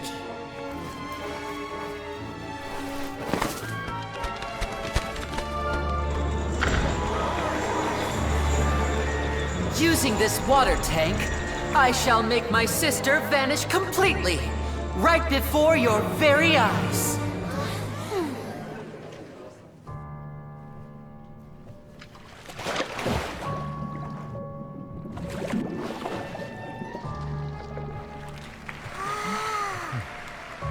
It's actually quite simple. She'll just turn into air bubbles and float right out of the top.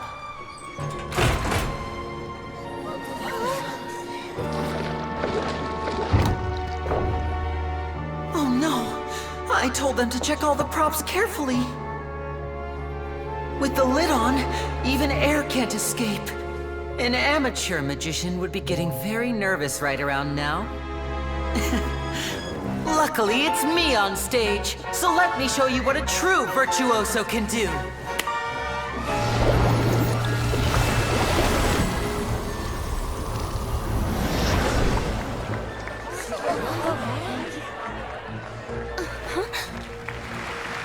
Lynette, are you still there? Don't go too far. We don't want to use up all our magic. Hi, I'm back. Uh-huh.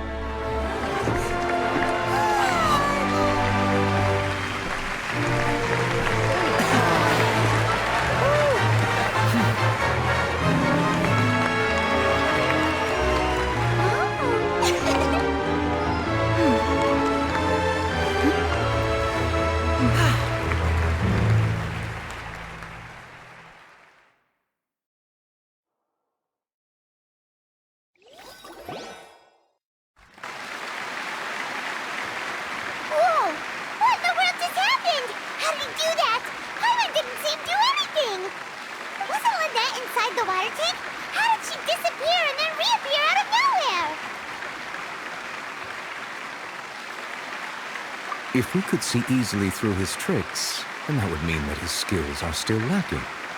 To appreciate magic, you should focus on the show happening on stage, rather than getting caught up in trying to see that which has been intentionally hidden. Guess you're right. Paimon couldn't believe her eyes when Lynette reappeared. Amazing! Thank you everyone. I'm glad you enjoyed that performance. But our magical journey has only just begun. I've prepared even more astonishing surprises for everyone here.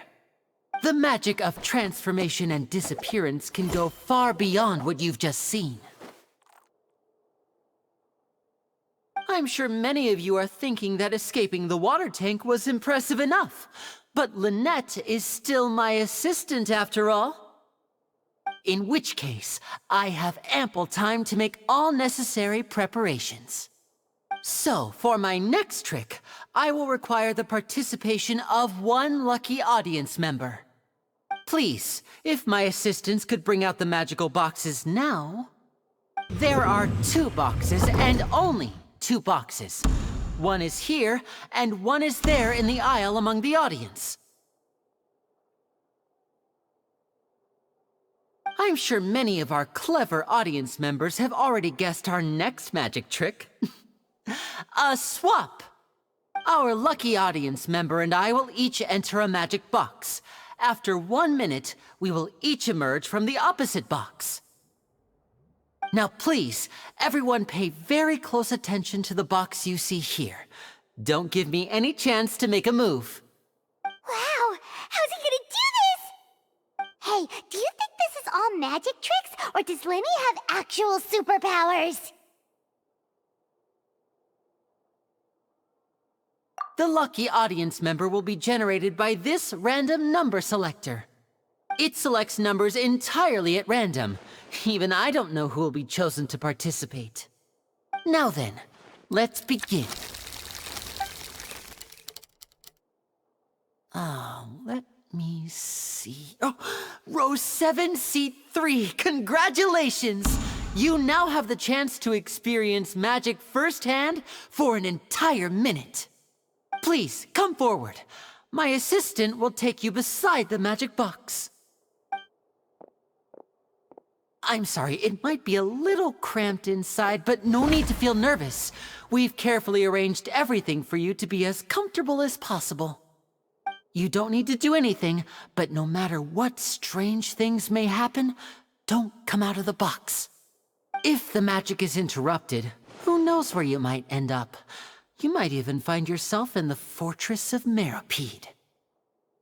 Oh, okay.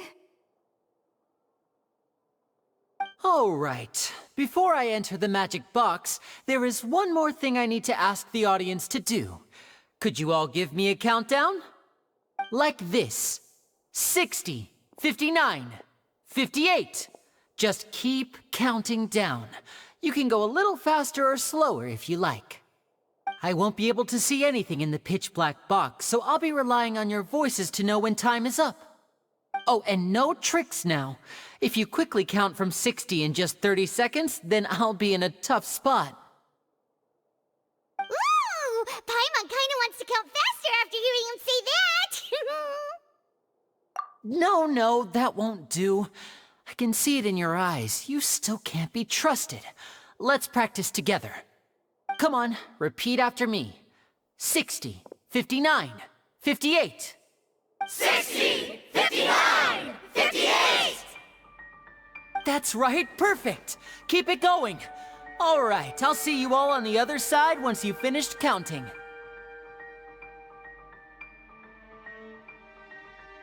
54, 53, 52? Huh? Why aren't you counting, Nervalet? I am counting in my head. I think things are exciting enough in here as it is. Merely a consequence of my identity and personality. Do not worry about me. Just enjoy the show. Oh, alright. You look so serious that Paimon thought you might be feeling uncomfortable or something. 40, 39, 38! Mr. Linney, are you all right in there? Is everything ready? Yes, I'm fine. I'm just double-checking the direction of the magic. It would be a disaster if we get sent to the wrong places. For example, mid-air right above the audience. Even though he's saying that, Lenny doesn't seem nervous at all.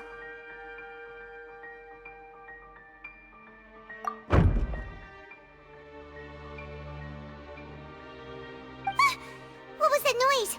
Did you hear it too? Not sure.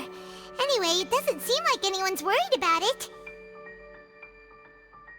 25, 24, 23!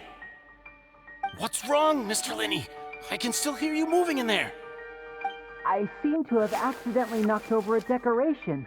I'm trying to fix it, but it's pitch black in here. I can't tell left from right. Never mind the decorations. There's no time for that. The show is what's important. No, that's unacceptable. I want my show to be perfect. Don't worry, we still have 20 seconds. Hear them counting? 19, 18, 17! It seems things aren't quite going as planned. I apologize, everyone. It feels like you're all starting to count faster, but that's all right. I know it can be tiring to do such a long countdown. 10 seconds and change is still plenty of time. 10! Almost there now. Whew. Swapping two people is harder work than you might think. Even a master magician like me can't guarantee I'll get it right the first time. Hey, wait! Is this the back one? I can't tell. They both look the same inside. Huh?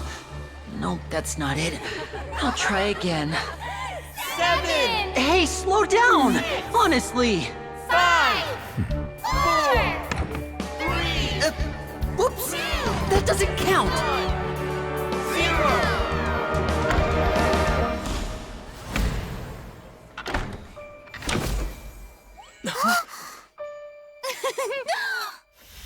Ta-da!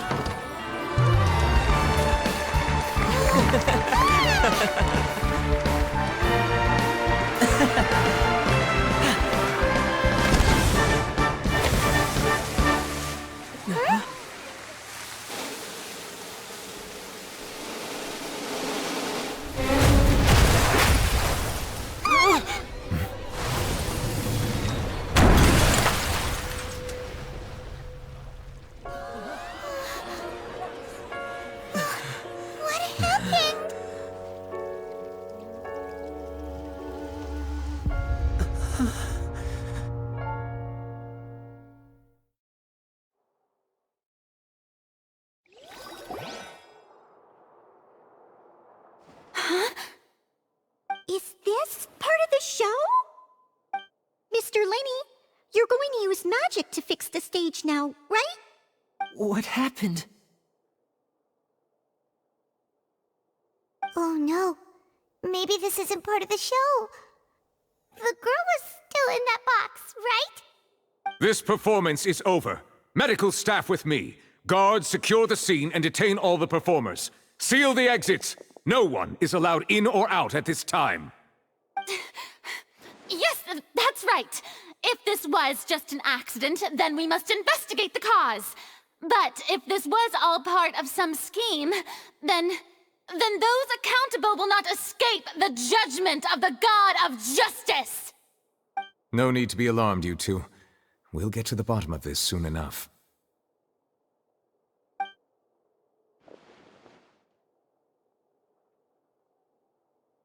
Unfortunately, the person who is in the magic box has been pronounced dead. His name was Cowell, one of the assistants in Linny's magic troupe. Apparently, the fireworks on stage ignited the ropes that were suspending the water tank, which then caused the tank to fall onto the stage. As of now, we are still not sure why we found Cowell in the box, rather than the guest from the audience. And after an initial search of the area, the guards have confirmed that the girl is nowhere to be found. It appears that this incident was not merely some mishap with the performance. And there are many indications that it is connected with the case of the serial disappearances of young women. The serial disappearances case? That's the case that Charlotte mentioned before! I know the truth. I can see through the whole thing. Really, using such a shallow and obvious mystery as his finale. Did he really underestimate us that badly? I say that our powerful magician, Mr. Linny, is now the prime suspect for the serial disappearances case. Huh? Why me? This whole thing was an accident. No, this all occurred during your magic show, did it not? The missing girl disappeared after being chosen, did she not? The deceased is one of your assistants, is he not? Now that I think about it, that whole speech about magicians making things disappear was nothing more than a provocation, a bald-faced challenge. That can't be right! How can Linny do this? He was in the box on the stage the entire time! We can even hear his voice! Besides, before the show, he told us that he would like to catch the criminal behind the disappearances! He couldn't possibly mean catching himself!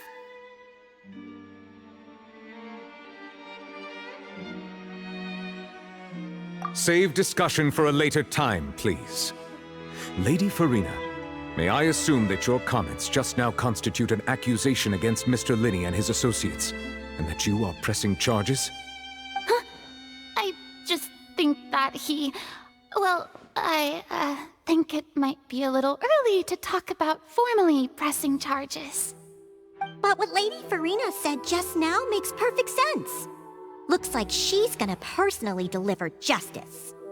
A kidnapping and murder carried out under the cover of a magic show. Lady Farina said it all. I mean, of course, my dear people. But what excites me even more than the obvious truth before our eyes is the opponent I'll be facing. That's right. I mean you, Traveler. You'll support Linny, won't you? After all, he was the one who helped you the first time we met. Then there's no problem at all.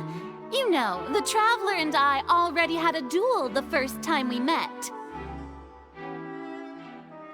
But with Linny's help, our little duel ended in a draw. But draws really are the most boring possible outcome. So, no more draws. Between the two of us, there must be a clear winner and loser. And what better place to hold such a riveting showdown and decide the true victor than here, on the grandest of stages, the Opera Epiclese. If wasn't a draw. She obviously lost last time. I understand. Charges have now been pressed, and as such, a trial is in order. Well, Traveler, seems Lady Farina has set you in her sights. But putting her dramatic rhetoric aside for a moment, I would like to ask you, are you willing to act as Mr. Linney's attorney and defend him in this case? Very well. The trial will be held a day from now in the Opera House. Both sides may investigate the scene to build their cases and search for the truth.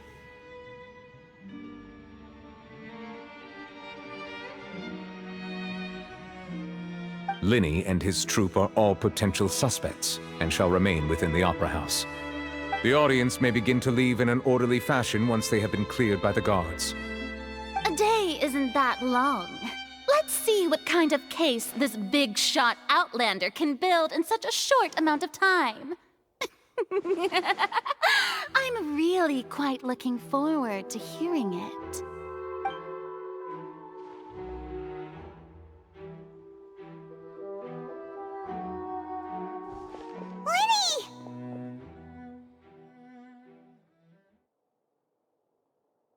Sorry about everything that happened just now.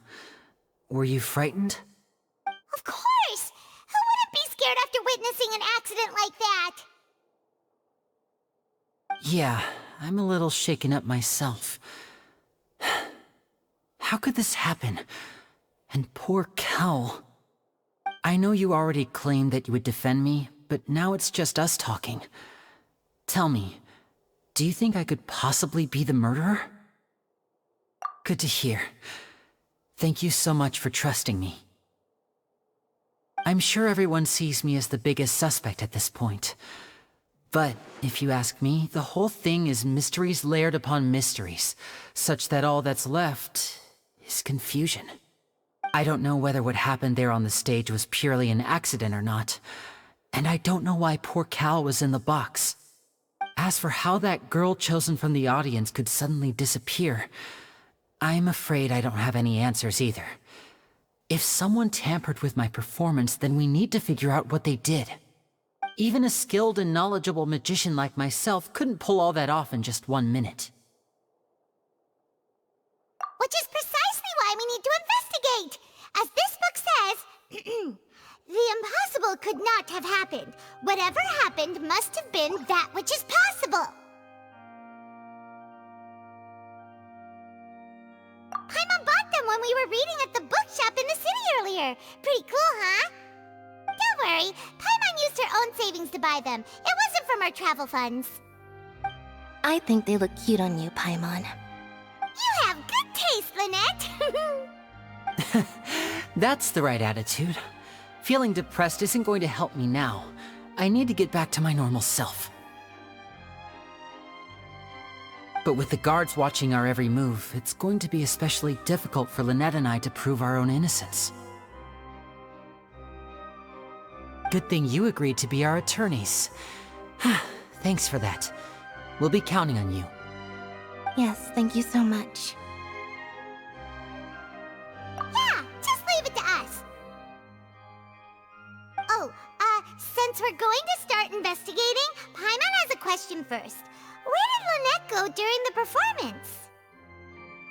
Ah, well, I'm afraid that would involve some of our essential trade secrets as magicians. The secrets behind our magic are past saving, Linny. I suppose you're right. The truth behind our tricks is going to be important evidence that will be weighted during the trial. 'Tis truly a pity. As a magician, our magic show is a work of art. We've poured countless hours and spared no effort in perfecting it. But if revealing our secrets will help you uncover the truth behind what happened, then it will be well worth it. We should go somewhere else if we're going to discuss our magic tricks. We'll go speak with the guards, and in the meantime, you can go investigate the stage and the seating areas. Alright, let's go have a look while the investigation teams are still here. Detective Paimon is on the case!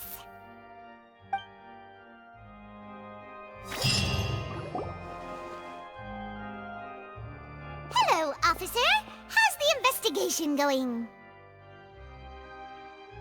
Ah, I see. You must be the traveler that Lady Farina mentioned. Listen, I'll be perfectly honest with you. I'd avoid getting mixed up in this whirlpool of a mess if I were you. Huh? What do you mean? Come with me and you'll see. The deceased is one of Linny's assistants, named Cal. Even though he hadn't joined the troupe long, he was hardworking and everyone generally liked him. The assistants are usually in charge of setting up and inspecting the props, as well as assisting with the show and keeping the crowd engaged. As you probably saw when you were in the audience, the water tank suddenly fell and smashed the box with Cowl inside it. This is the real mystery. We've already searched the scene and were unable to find any traces of the girl. However, if you look carefully, the box was positioned directly under the water tank. The ropes holding the tank were then burned by the pyrotechnics on stage, causing them to snap. All these factors lining up so perfectly makes it hard to see this as a mere accident. If anything, the more logical explanation is that the whole incident was intentionally planned, and Linny is the most likely person to have access to all these areas. But he doesn't have a motive! Are you both good friends of his? Well, you can't say we're good friends, but we've known each other for a little while. So in just a short time, he was not only able to win your trust, but even convince you to act as his attorneys. I know there's no such thing as magic. The real trick of a magician is holding the audience in the palm of their hand. I've seen a lot of cases, and I can tell you that people are the least reliable kind of evidence. Sorry, I tend to be pretty straightforward. Just know that I'm warning you for your own good. Anyway, you may investigate the scene of the crime yourselves if you're curious. Who knows, maybe you'll be able to come up with some new evidence.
So this is the rope that broke and caused the water tank to fall.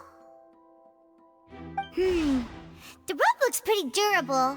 How can it be burned through so quickly by fireworks? Why are you suddenly so serious, Traveler?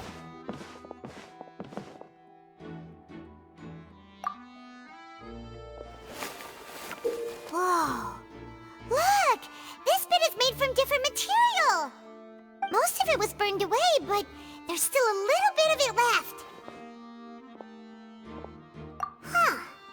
So if a rope meant to hold something was made with that kind of material in it, then that means... Wait! Why don't you write all this down? Let's take notes!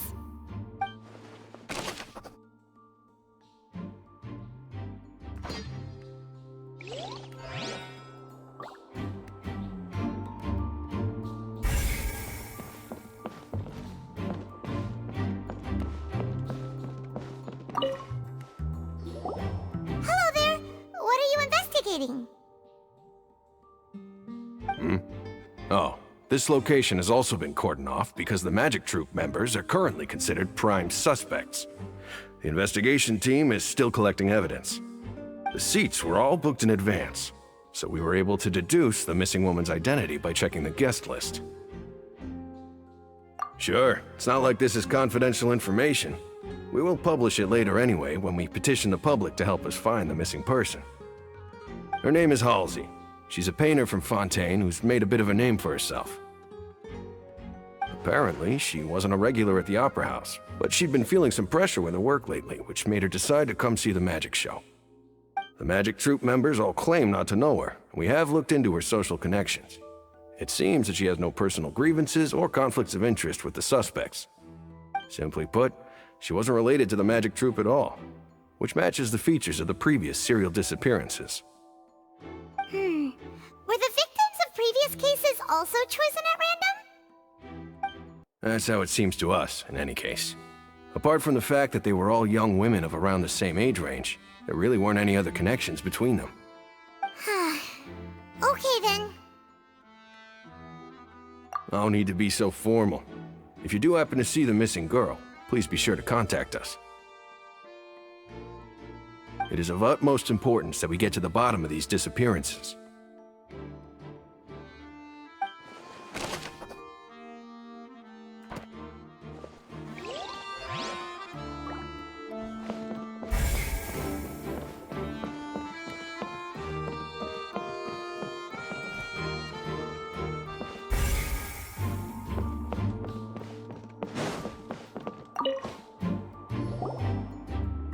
The investigation team has some new findings. Turns out there's an issue with the random number selector after all. See, I told you. What if the machine picked some big guy's seat? You think the murderer would have still made his move then? Sorry to interrupt, but we're helping Linny and Lynette with their side of the investigation. What were you saying about the number selector?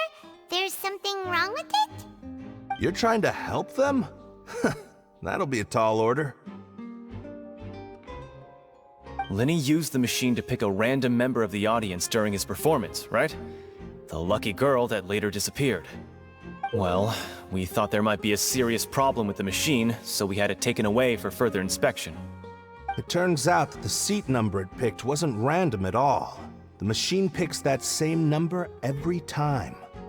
I'm sure you already know that you have to make a reservation in advance to get a seat, regardless of whether it's a trial or some performance. In other words, Linny knew who would be sitting where from the very beginning. That much checks out. Linny reserved our seats for us too. Bet you see why I was saying it'd be tough to make a case for Linny. Even though it's bad for Linny's case, Paimon had better write it down.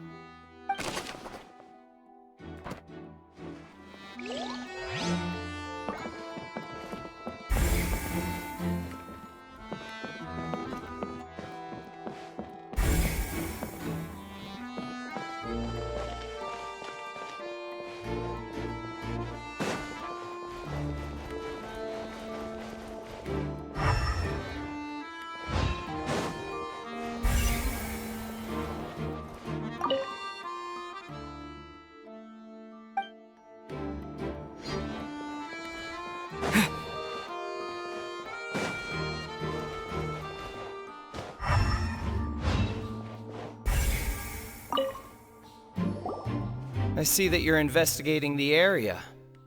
Well, it just so happens that I'm interested too. If you find any new and interesting leads, be sure to share them with me, alright? We don't have too many thoughts yet.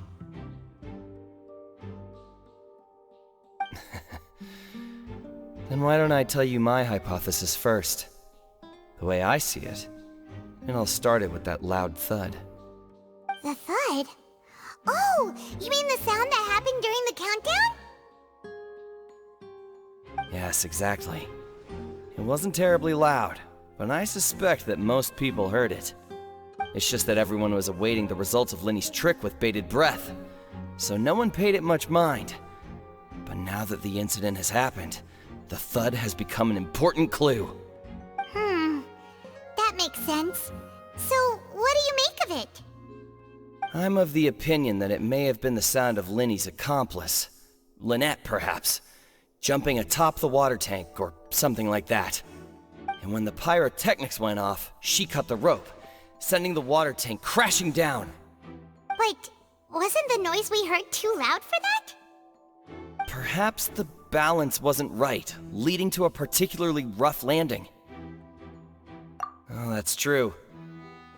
I suppose I must reconsider.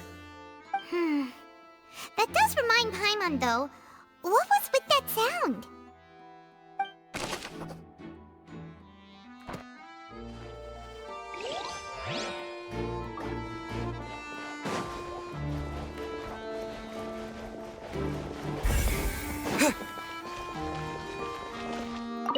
Lenny's still talking to the guards. It seems he'll have a lot of explaining to do. I think someone will be assigned to monitor us later, but that's alright.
Hey, you!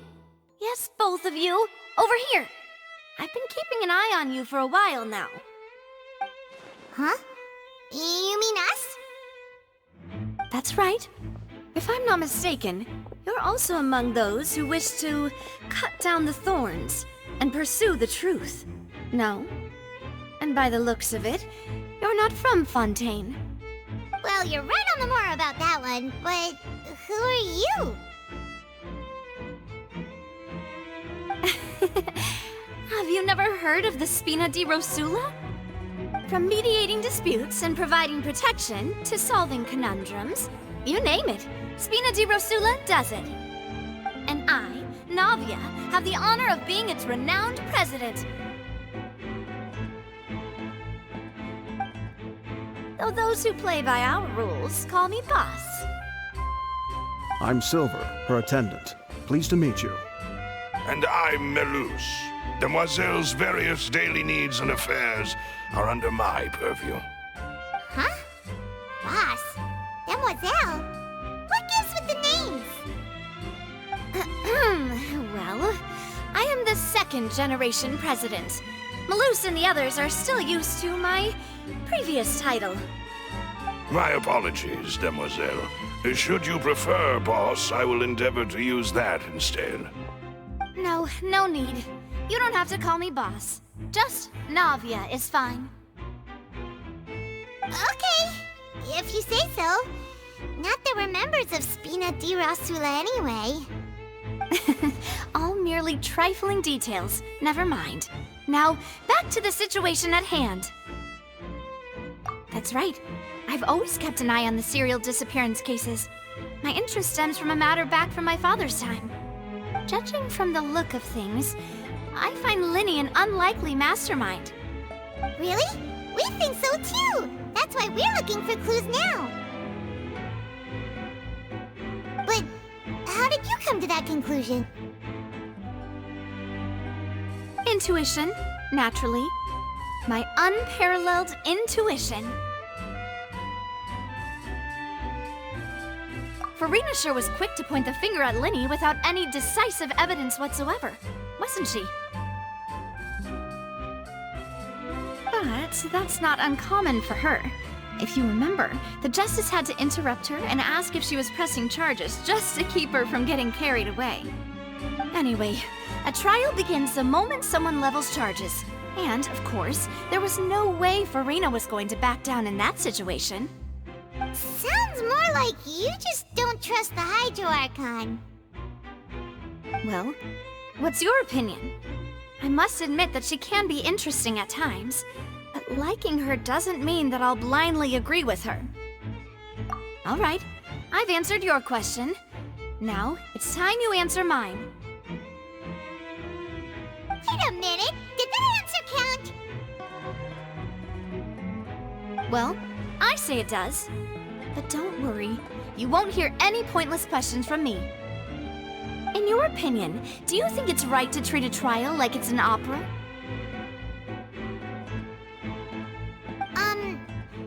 Well? And why would that be?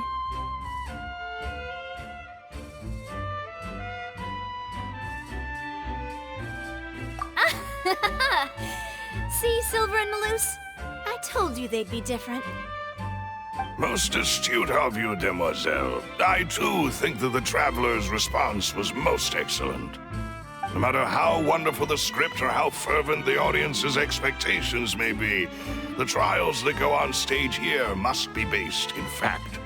And if that can be done, boss, then... All right, that's quite enough, Maloose. Anyway, I like your answer. You passed with flying colors. Now, I need to make some preparations, following which our joint investigation shall commence. You two shall be my assistants. Wait! Since when did we become assistants? Oh, well, I can be the assistant, sure. Or your companion, if you like. I'm really not that fussy. That's more like it. Far be it from me to brag, but I believe that Demoiselle's intuition will be instrumental in uncovering the truth. You wish to save a friend from false accusations, and we wish to unravel the disappearances. In this sense, our goals are aligned. You have a point. You're quite the talker, aren't you, mister? And what about you over there? What do you think? You seem like you've got something on your mind. I have nothing to add. Oh, alrighty then. We'll be making some preparations first. Just be sure to let us know if they start revealing Linny's tricks. Thanks!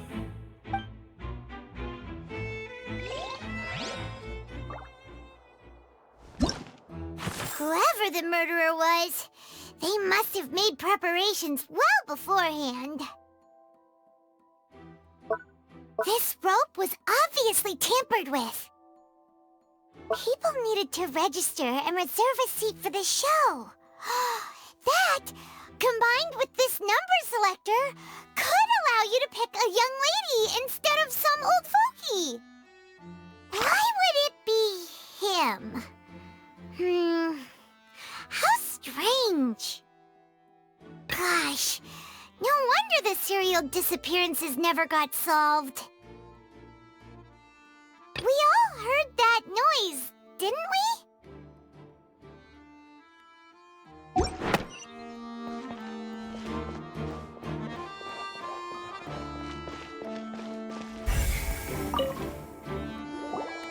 Sorry, but no one can freely enter or exit the Opera House at the moment. If you wish to leave, you must register your identity with us first. No, we're not leaving. We're representing Linny and Lynette as attorneys, so we're investigating the case. Were you always guarding this entrance? Yes, after the Chief Justice gave the order, everyone coming in or out must undergo a strict inspection. So, the missing girl couldn't have left from here. At least, not from that point on. I doubt there was much opportunity then, either. How can you be so sure, Well, because I was in charge of security near the entrance at that time. I couldn't see Linny's performance from here, which was quite a shame. Just my luck.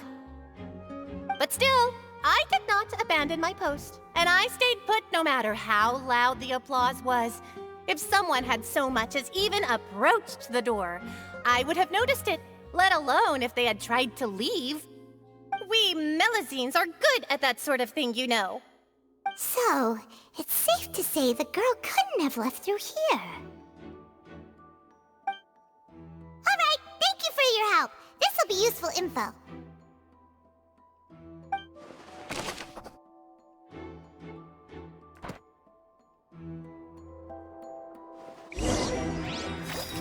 We've checked everything of note here at the performance venue. Paimon wonders how Linny's discussion with the guards is going. Let's go see, shall we? Ooh, things are getting interesting, huh? We're about to see how magic is made.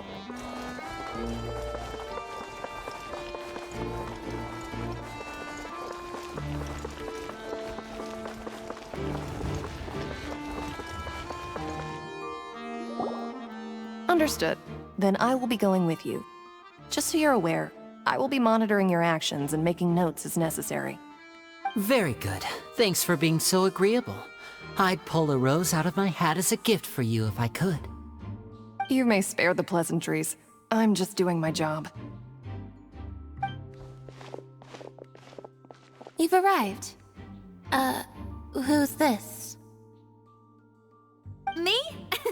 I'm Spina di Rosula's guardian angel. If you've got a problem, I've got the firepower. Sorry, I got a little carried away there. Call me Navia. I'm a partner of theirs, and will be helping investigate this whole situation. And these are my companions. Would you mind if they join as well?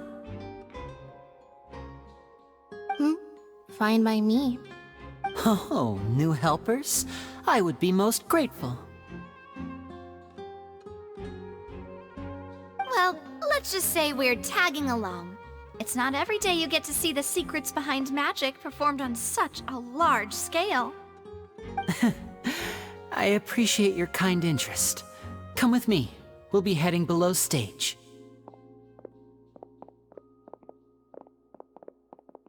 Huh? Below stage? Yes, a world of secrets is hidden beneath this magic box, prepared specifically for this switcheroo trick. But before I reveal everything, you should have a look first. Notice anything strange here?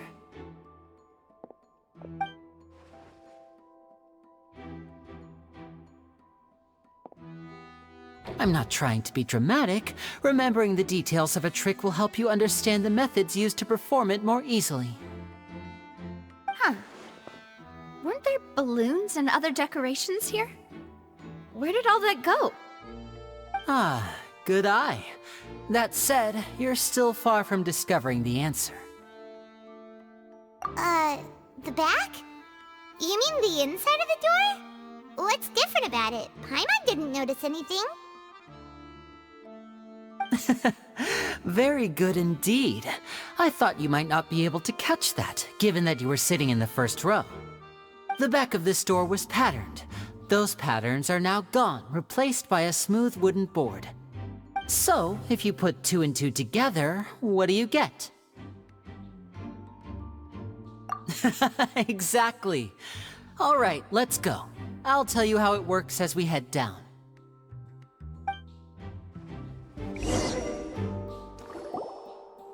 Oh, so there was a passageway under the magic box!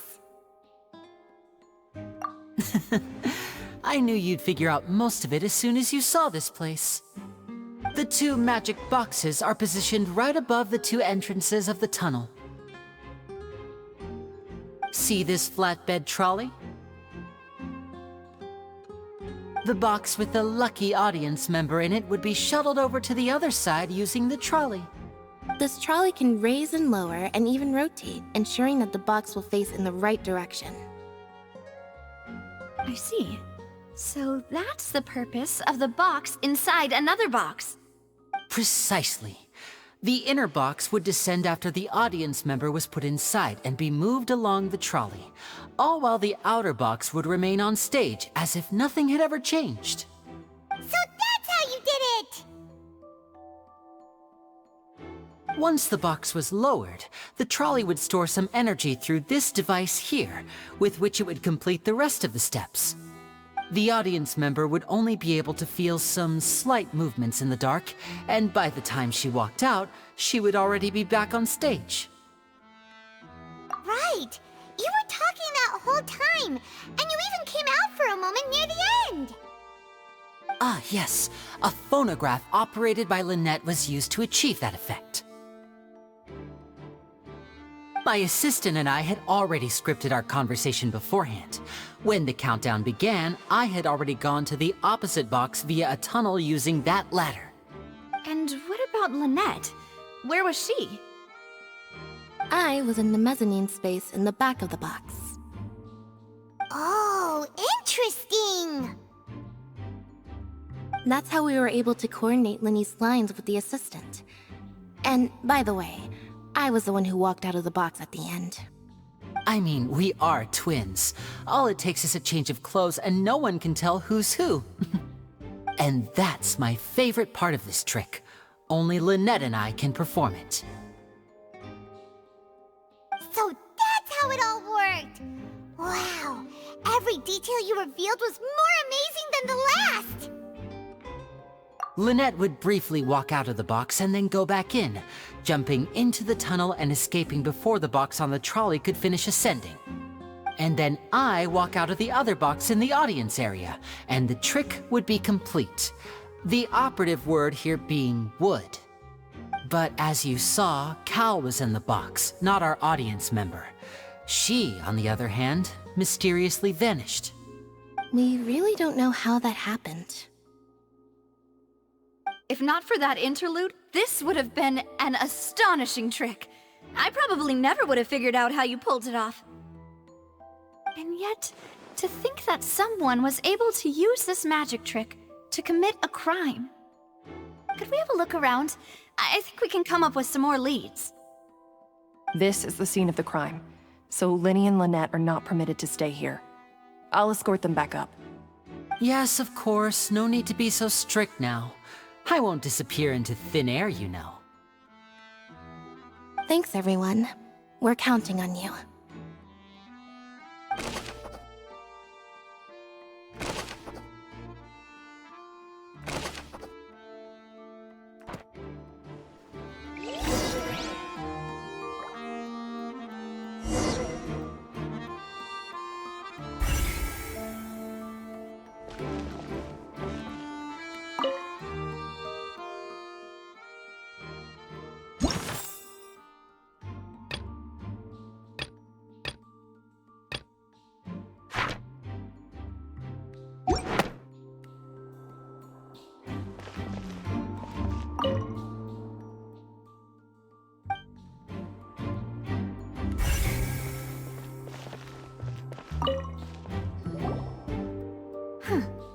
What's this? Looks like a hook tied to the end of a rope. Huh? There's all kinds of odds and ends here. Perhaps it was a prop for a different trick.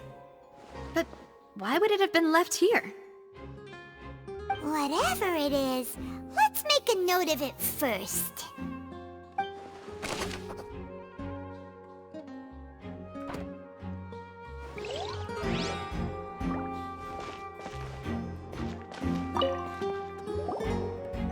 The floor is wet. Please be careful not to slip. Speaking of which, why would there be water here? Oh, Paimon knows! It's one of those tricks where you pour water into a jug and then flip the jug over only for the water to disappear? And here's a broken vase. Huh. Did the trolley knock it down while moving? That can't be. The trolley moves along tracks from start to finish. It couldn't have hit the vase at this distance. Let's note this down too and think about it later.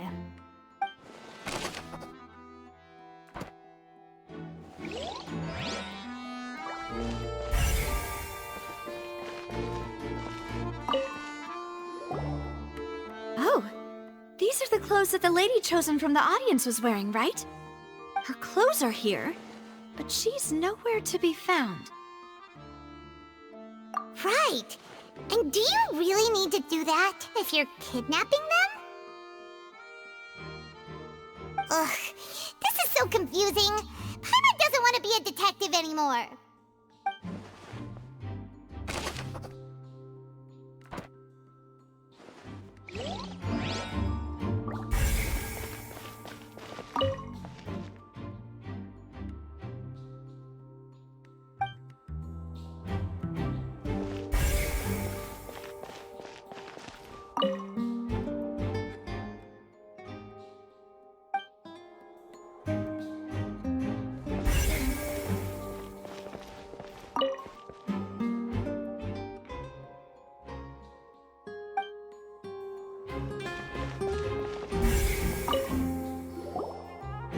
What is this place?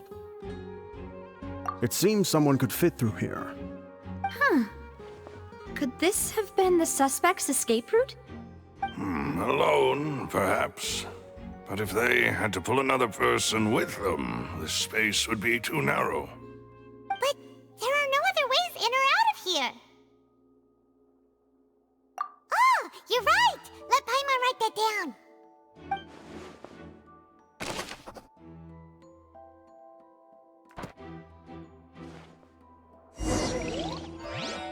Seems we're just about done investigating down here.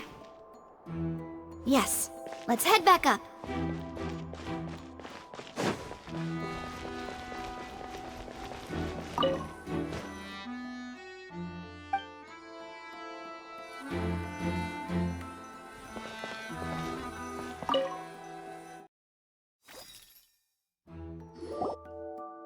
Well, we've ascertained the state of the crime scene. Let's find a place to sort out our findings once Malus returns. Seems to me that there are several things that don't add up here. Apologies for the wait, demoiselle. So, what did the guards say? Did the criminal escape through the vent? They believe the odds of that are very low, since the vent leads to the Opera House's basement. The guards have checked the area carefully. No one left through the basement during the performance or after the incident, and no one was found hiding there. So the tunnels become like a secret chamber then! You know, like the kind you usually see in novels!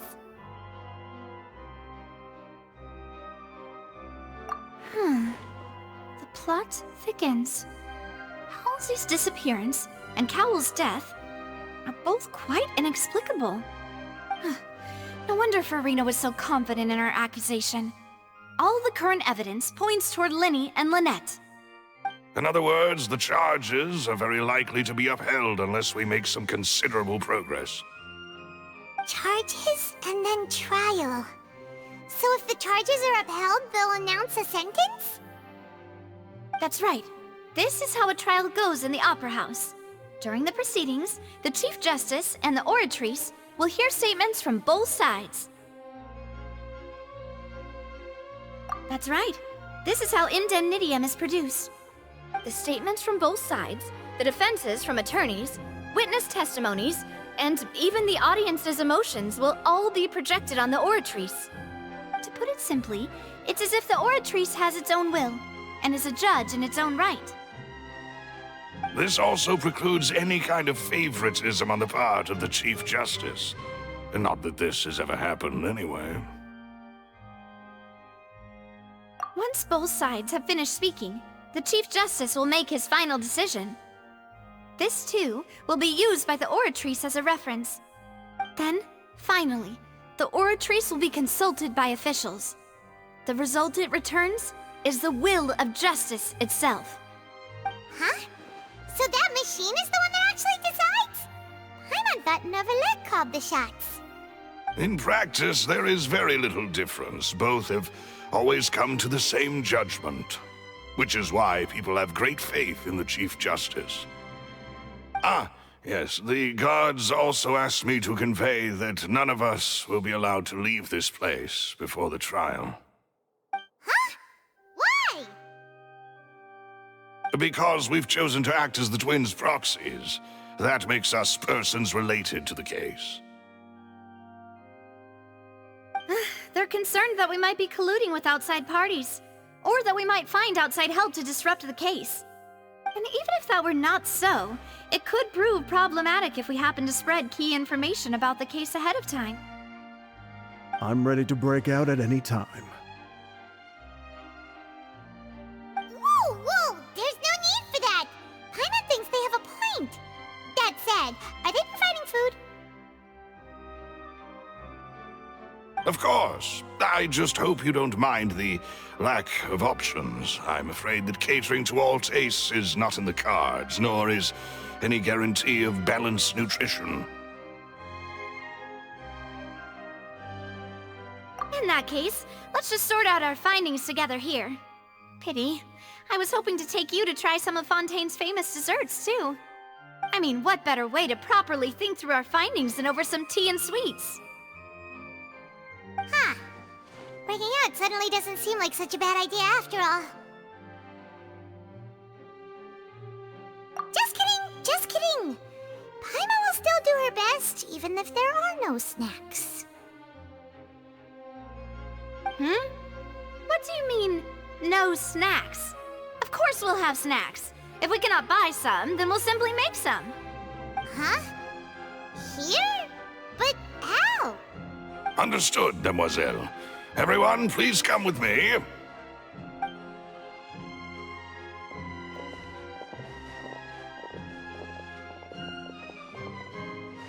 Wait, you're carrying a portable stove with you? Yes, I must be prepared to meet the demoiselle's baking needs whenever the fancy strikes her.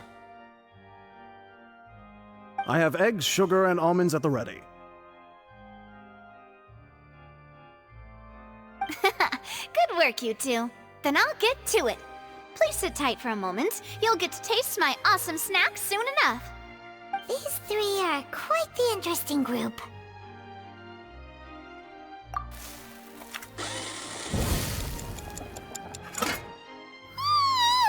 And Paimon thought it smelled good while it was still in the oven!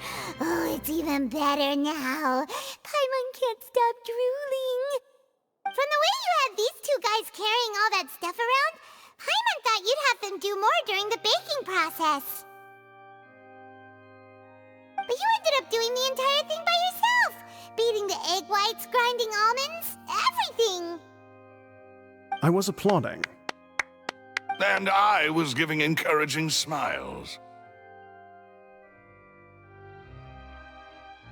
Paimon was just thinking, aren't you worried about getting your fancy dress dirty beating egg whites and baking like this? Well, I don't think it's carved in stone anywhere that fancy ladies can only read books, sip tea, ride horses, and play the piano. I just really enjoy making snacks. Don't underestimate beating egg whites, by the way. It's a real arm workout. You also need to beat them to just the right consistency, or your macarons will crack. Anyway, give these a try, fresh out of the oven. There's 3 for each of us. Only 3? Well, eating too many sweet treats might send all that sugar to your head. You wouldn't be able to think clearly about the case on a sugar rush, would you? Tea is ready to be served as well. This is Demoiselle's favorite, strong black tea with a floral fragrance that clears the mind and lifts the spirit. No need for concern. I'm merely doing as I should.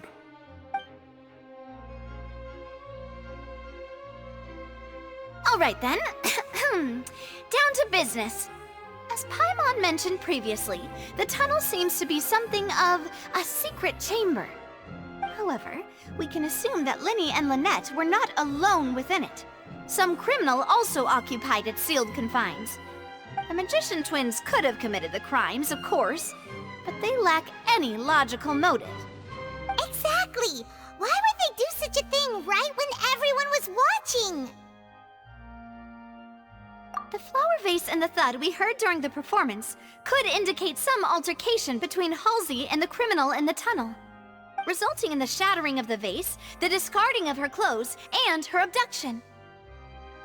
Perhaps the criminal thought that since she was chosen from the crowd, she would be too easy to identify if she was still wearing the same clothes. Paimon thinks that makes sense, but the real trouble is...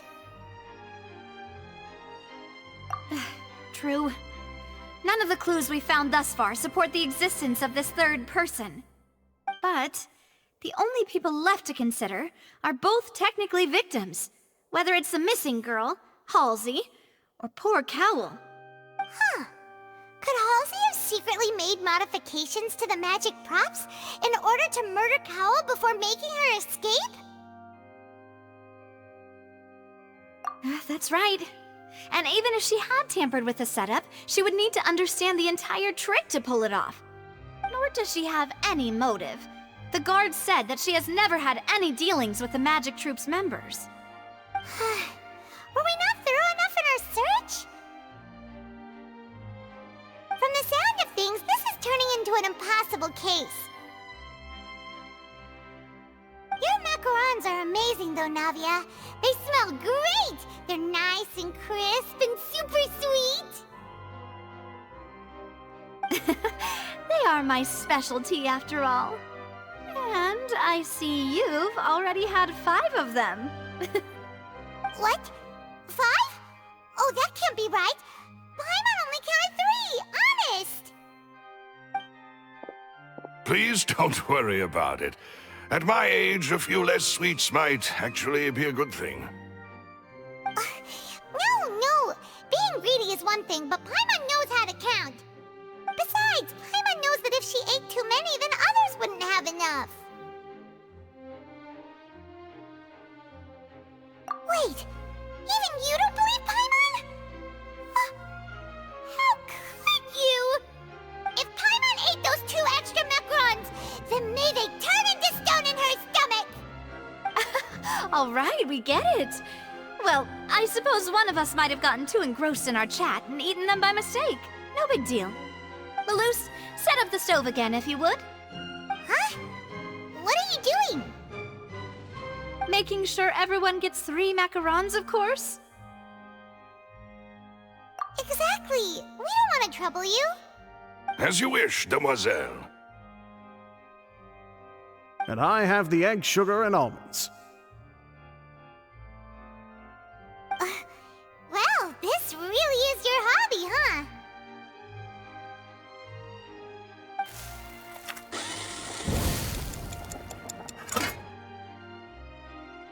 Well, that's it for snack time. I'm going to have another look around the area. I don't know what we're looking for yet, but we've still got some time.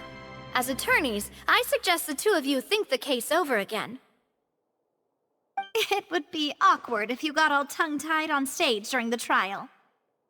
All right, thanks for your help, and for the snacks.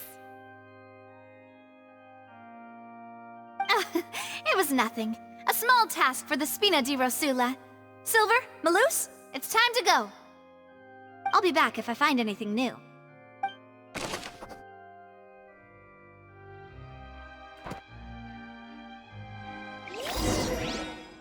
Alright, it's time to put our heads together. We've got to get our defense ready for the trial. Oh, it's probably gonna be a long and difficult case.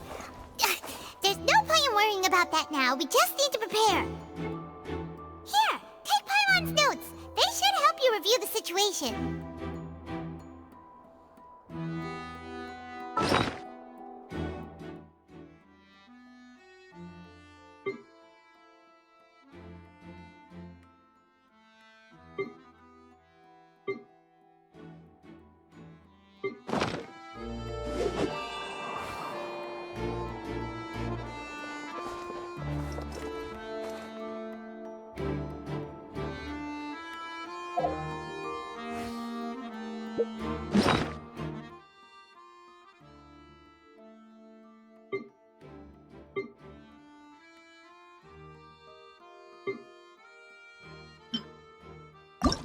Whoever the murderer was, they must have made preparations well beforehand. This rope was obviously tampered with. People needed to register and reserve a seat for the show. That, combined with this number selector, could allow you to pick a young lady instead of some old fogey. This is probably a prop, too. Oh, looks like it could hook onto a lot of things. Like the Traveler's fishing rod! This flower vase is probably a prop for the show. But it also could have been used in the crime. Paimon doesn't get this at all. You think about it for a bit, Traveler. Why would it be him? How strange. Digging a tunnel just for a magic trick? Whew, that must have been a lot of work. There was no third person. And Paimon didn't eat more than 3 macarons either.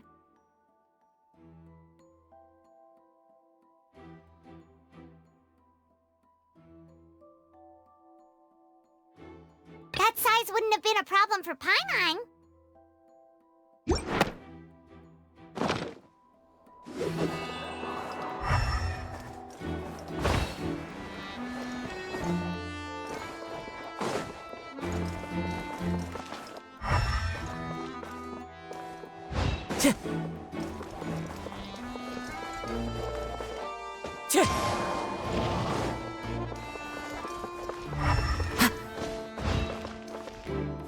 Wind Strider!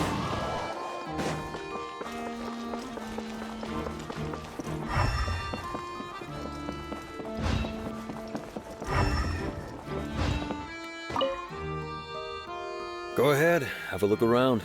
In the end, we're both after the truth.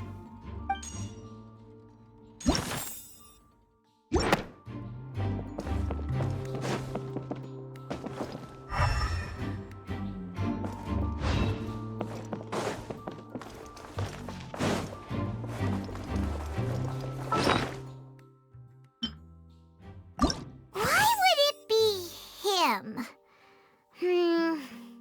How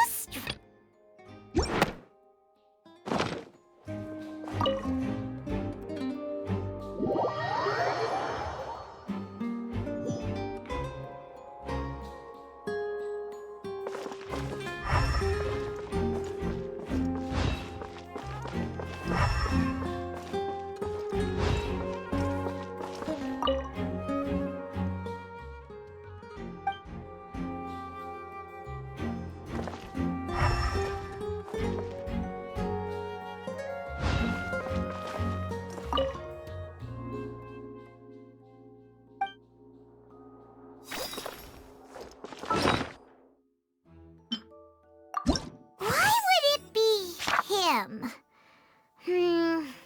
That size wouldn't have been a problem for Paimon.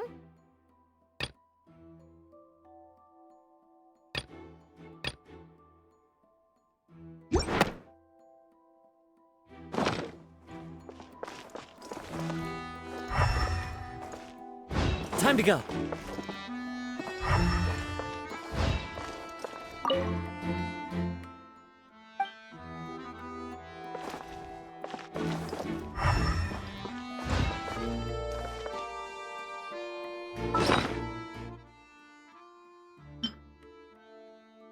Why would it be him? Whoever the murderer was, they must have made preparations well.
Lenny's magic tricks were the stuff of legends, but the way he did this crime, he should have stuck to doing magic.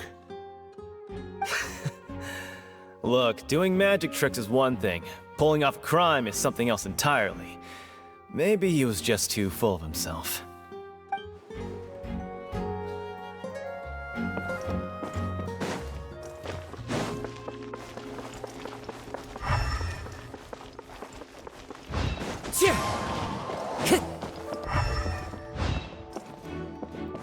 Time to go.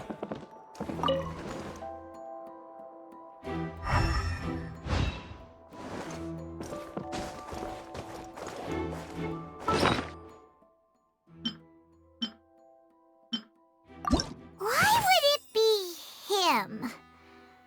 That size wouldn't have been a problem. Digging a tunnel just for a...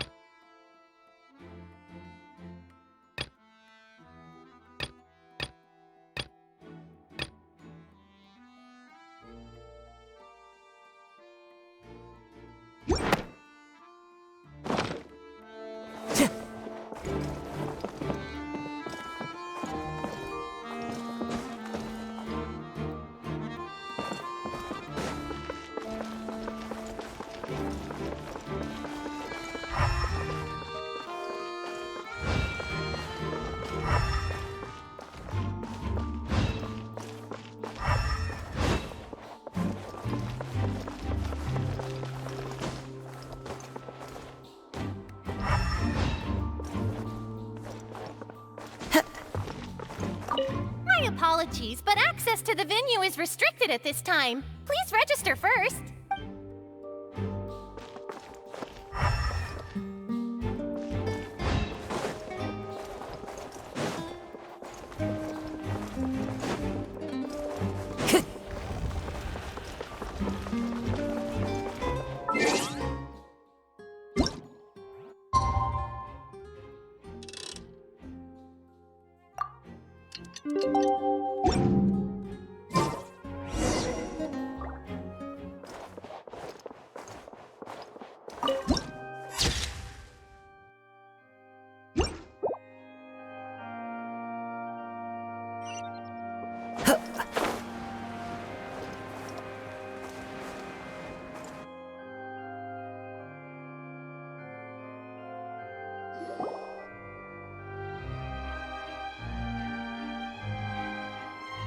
The whole situation is so confusing. Good plan. Impossible things don't just happen. We'll get to the truth one way or another. Just relax. Even if everyone else suspects Lenny and Lynette, at least we will be supporting them from the stands. Besides, I doubt Farina understands any more about what happened than we do. Thanks, Navia. Well, we'll be going then. Best of luck to you.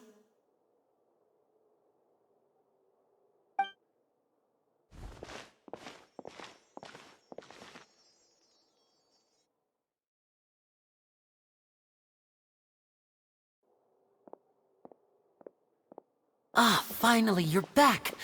Well, how did your investigation go? To be honest, you might be disappointed. No. We're already very grateful that you were willing to help. Well now, don't you all look disappointed. Don't tell me that your investigation came up empty-handed. That was to be expected, of course. The guilty can never produce proof of their innocence. But don't let that stop you. I shall be terribly disappointed should you, my most anticipated foe, concede so easily. Since both parties are present, I declare that the trial regarding the magic show incident is now in session. Firstly, in order for the audience to understand the causes and results of the incident, could we please have Mr. Linney explain the trick? Yes, of course. I will explain while Lynette demonstrates on stage. All the necessary items have been prepared.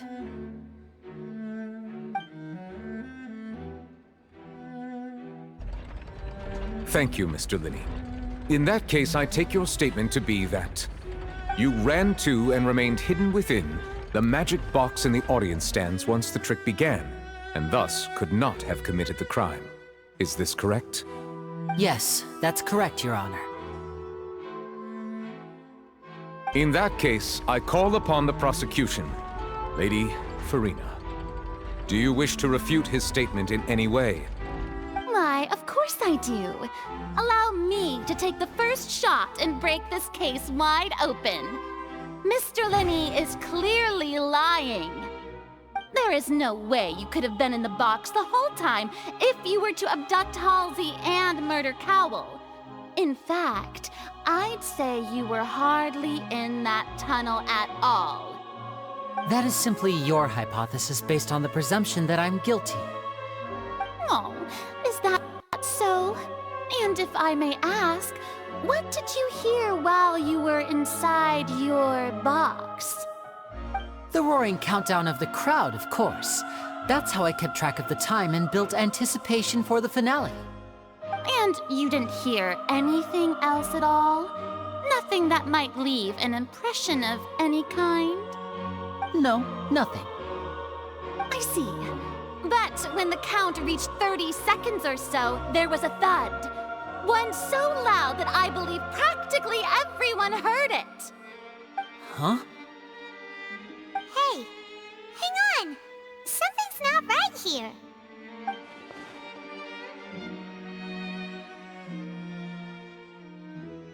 Yeah, I'm sure he could have heard a noise that loud from inside the box.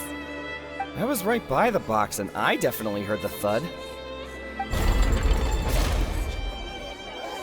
Look at those scales. Could those mean... Well then, ladies and gentlemen, allow me to use the words of the magician himself. You never know what can happen in the blink of an eye. Indeed, it seems his alibi can also collapse in the blink of an eye. Of course, I have armed myself to do far more than smash your alibi. Confidence cannot go unfounded, and my foundations are rock solid. Tell me, aren't you and Lynette actually from the House of the Hearth? The House of the Hearth?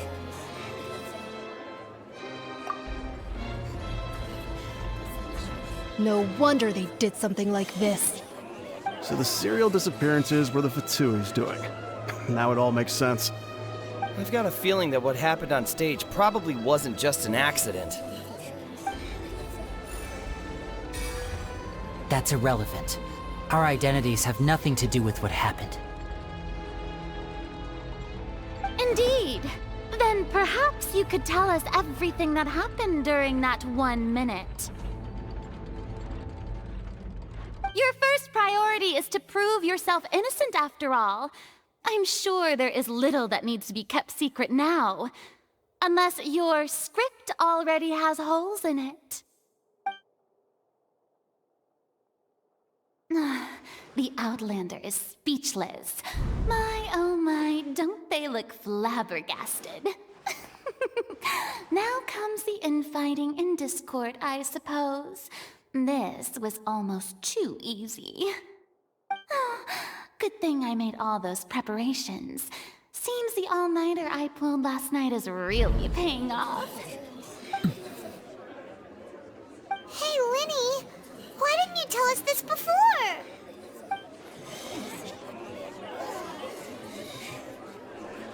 Order! Order! Mr. Linney, allow me to re-establish the facts. Lady Farina has raised 2 points. First, when the thud was heard in the Opera House, you were neither in the box nor the tunnel. Second, you and Ms. Lynette are both members of the House of the Hearth. Are these claims true?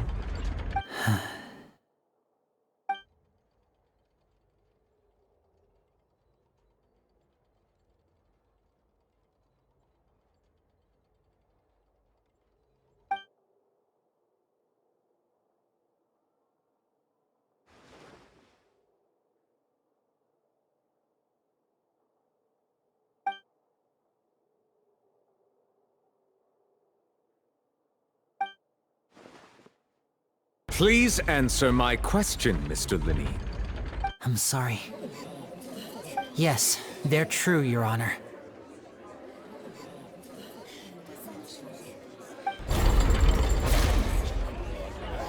I knew it! Well, that's it. We might as well move on to the sentencing already. What should we do now? Granted.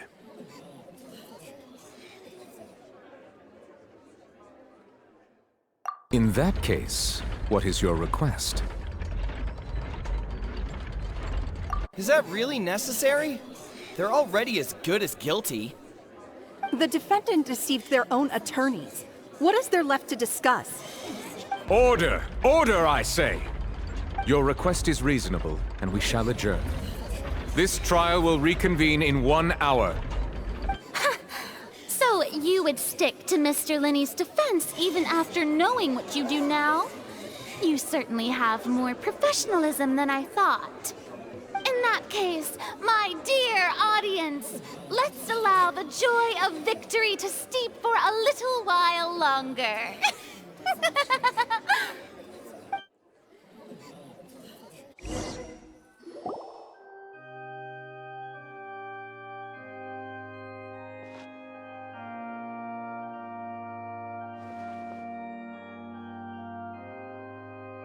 Well, this is awkward. I didn't think the Hydro Archon would dig all that up. I'm sorry, Traveler and Paimon. Yeah, sorry. Ugh. Paimon doesn't know where to start. We trusted you two. We based our entire reasoning on the assumption that you weren't bad guys. Not to set the wrong tone or anything, but Paimon's really mad! I'm very sorry. I know you're angry, and reasonably so, but please, let me explain. I know you've clashed with the Fatui several times before. I wouldn't be surprised if just hearing the word is enough to make you upset. But our organization is very, very large, and the Harbingers have very different personalities and goals. Right now, we want to save people. As many as we can. That's right. I'm sure we're on the same page when it comes to this nation and the disaster that its people might face. I knew if it weren't for our respective identities, we could become good friends. That's why I didn't wish to flat out lie to you, but chose to hide some details instead. The truth is very important, but being completely transparent about everything would see us spending more effort than we need to. Right. So, you be the judge. Heck, if I were you, I fear that I'd even struggle to trust me at this point. You met a Fatus who works as a magician, a trickster by trade. All by coincidence, too. But still, I'm asking you to trust me. I am no criminal. At least, not in this case. Sorry. Please forgive us. Well, you both say that, but... Right, let's hear your answer first, and no lies now! Of course. I'll answer any question you ask. We've been trying to find out how the Oratrice operates. We want to know why it has a consciousness. Why can it deliver sentences accurately? During our investigations, we learned that the machine's core is beneath it. From that moment on, Lynette and I have been designing this box swap trick, with the objective of getting close to the core. Is that why you needed a whole minute? That's right. In truth, the audience would take about 75 seconds to count down from 60, while I would only need 15 to get to the opposite box. So, after jumping into the tunnel, I accessed the Opera House basement via the vent, and went to investigate the room in which the core is stored. That air vent was created during the construction of the tunnel specifically to execute this step. Well, nothing. As soon as I reached that room and was about to investigate, I heard someone's voice. Which should have been impossible, of course. I was quite certain that I was the only one in the room. That voice seemed to recognize me and tried to speak to me. I chose to err on the side of caution and retreated the way I came.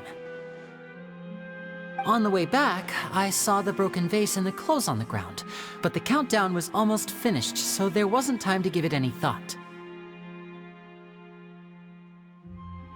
After that, the homicide occurred just as you saw.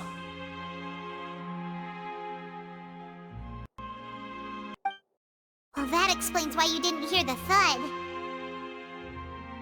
Because of that prophecy I told you about, of course. We must know all we can about this nation's secrets in order to deal with that prophesized crisis. That's the only way we can save everyone. So, there you have it. The whole truth. I swear, I didn't hide anything from you this time. It was never my wish to proceed under this cloud of mistrust either. But like I said earlier, you can be the judge.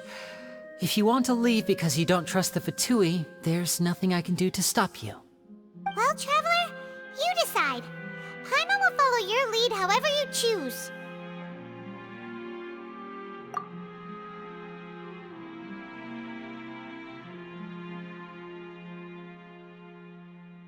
Okay, thank you. Thanks for giving us a chance. The current problem is that the scales are tipped pretty badly against you two. If we want to refute the Hydro Archon's accusations, we're gonna need a seriously watertight defense. Huh?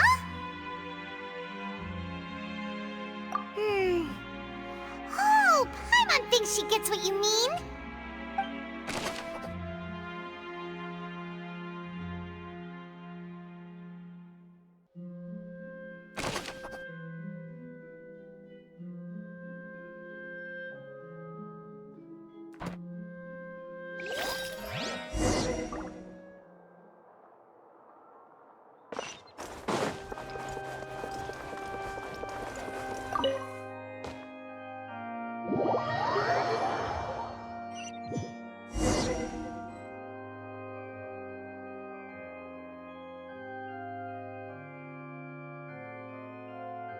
Both parties have returned to their positions.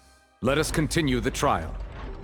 When last we left off, Mr. Linney acknowledged the new evidence presented by Lady Farina as fact.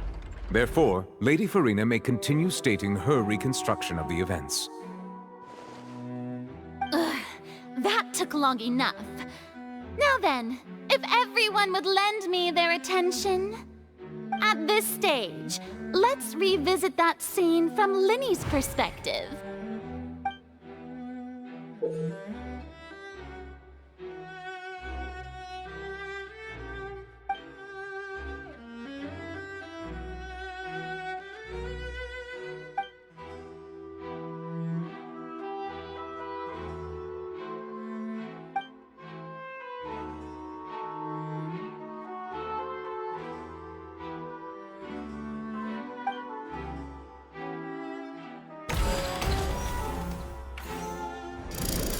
Countdown began, he entered the tunnel.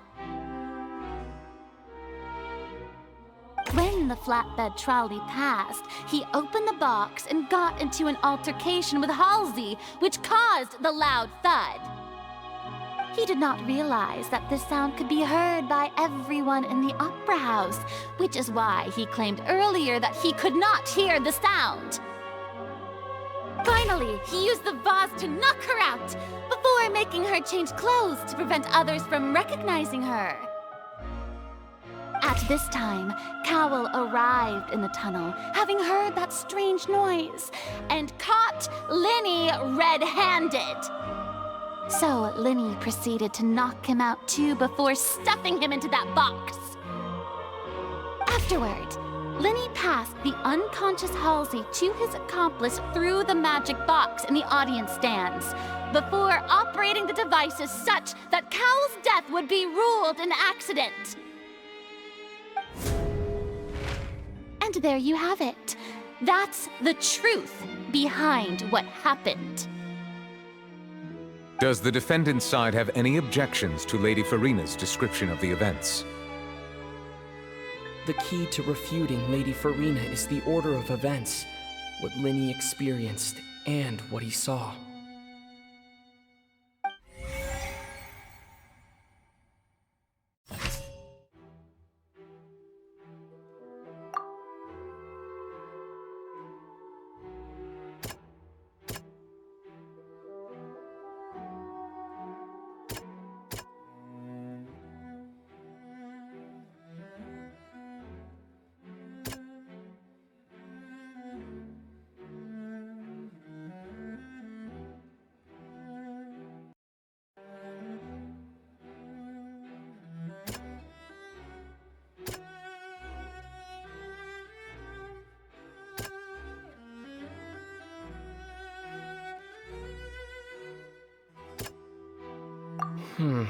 Seems this won't produce a particularly effective rebuttal.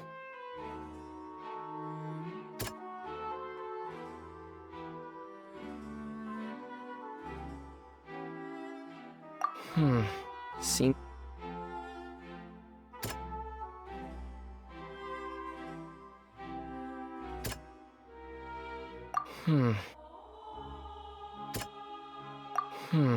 Seems this won't produce a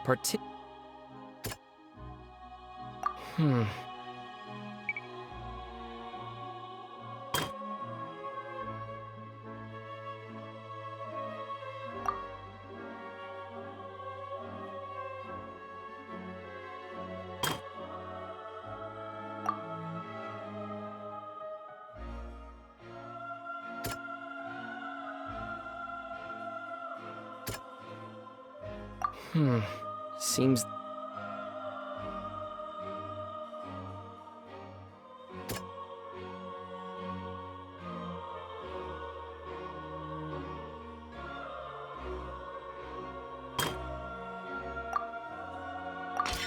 According to Linny, he left via the vent after entering the tunnel. He couldn't have had that altercation with Halsey.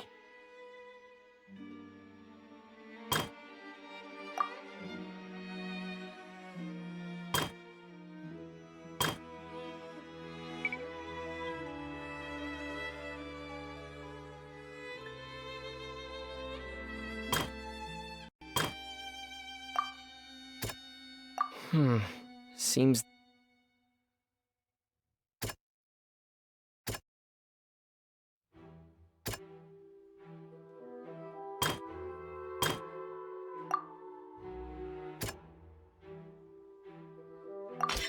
Linny did not take part in the underground altercation. He only witnessed traces of the aftermath.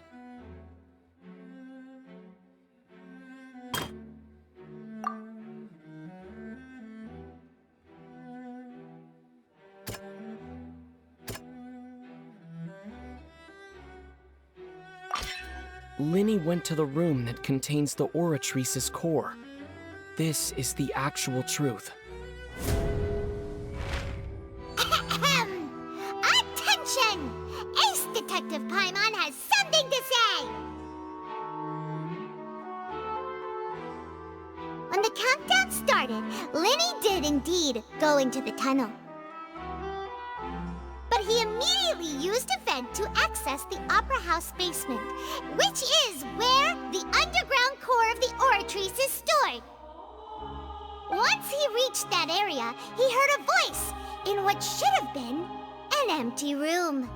Since he felt something was amiss, he returned immediately. The crime scene had already developed by the time he reached the tunnel again, and in order to complete the magic trick, he did not remain there for any length of time. Finally, he reached the surface, and that was when the accident happened from his point of view. Therefore, he's innocent!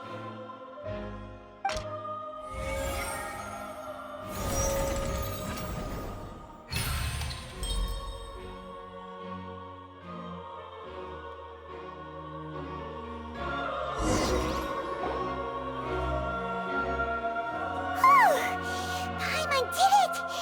Paimon actually managed to say all that! Wasn't it awesome? In other words, you believe that he knew nothing of the incident?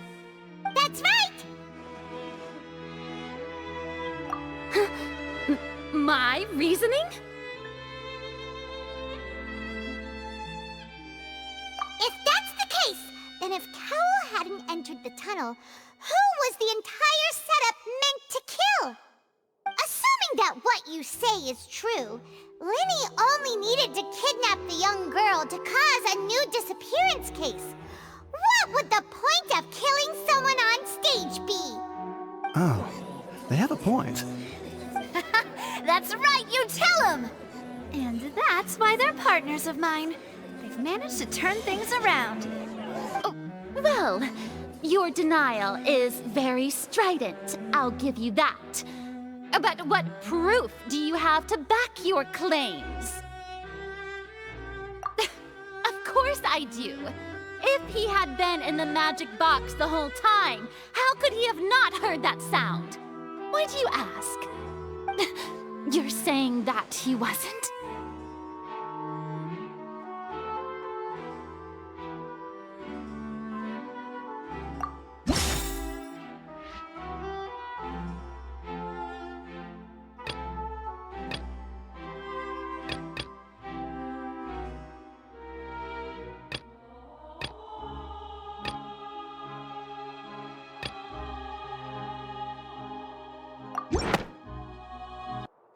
That's right!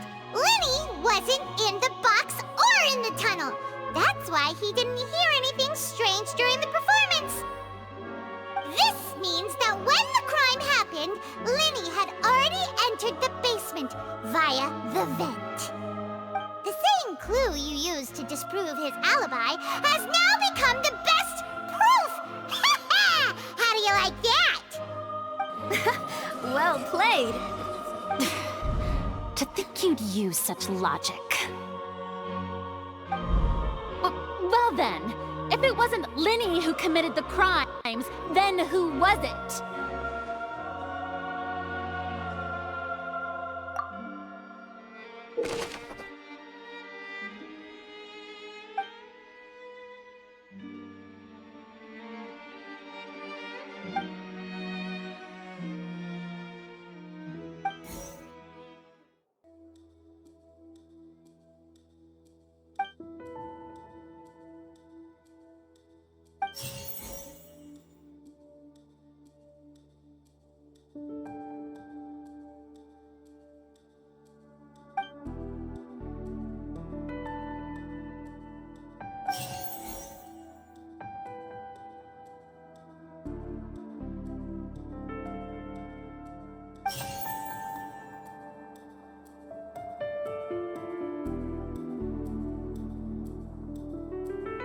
Could there have been a third person involved?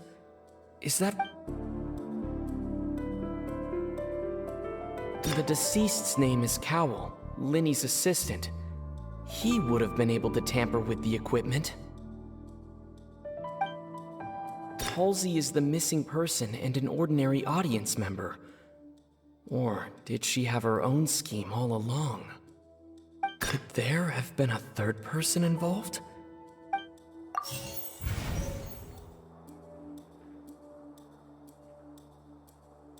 Halsey is the missing person and... The deceased's name is Cowell, Lenny's assistant. He would have been able to tamper with the equipment.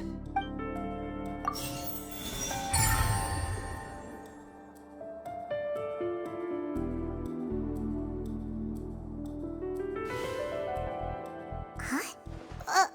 That can't be right. Are you serious?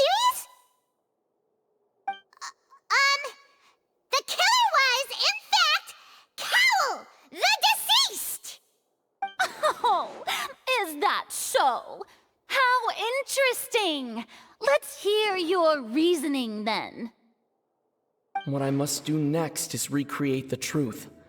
What Cowell did, and how he went from would-be perpetrator to victim.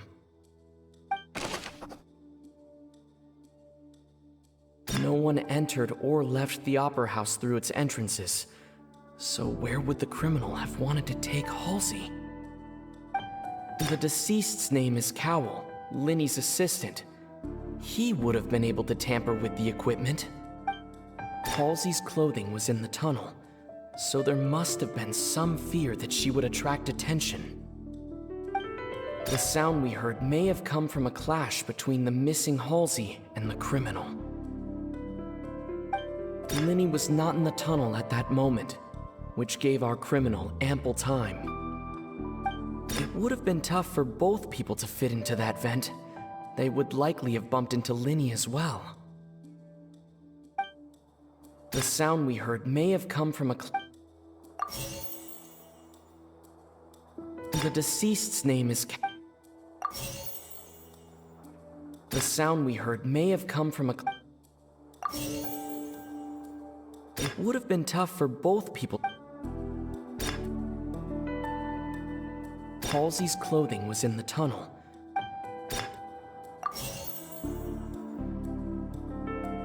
It would have been tough for both people.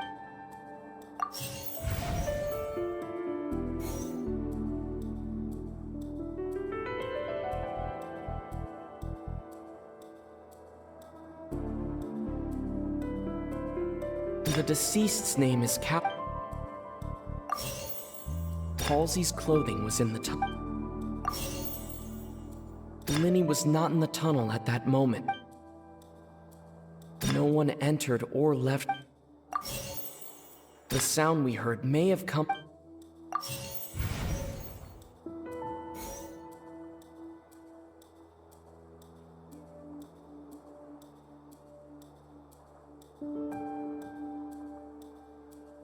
It would have been tough for both people.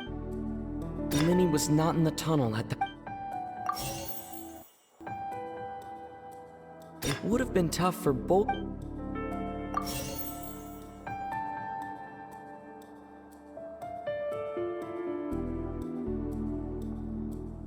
Halsey's clothing was in... No one entered or...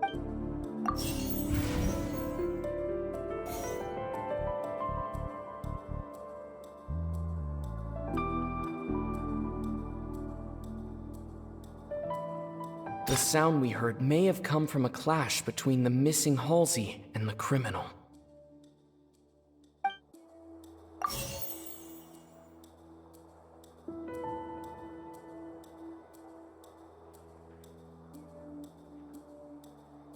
The deceased's name is Cowell. Linny's... Halsey's clothing was in the...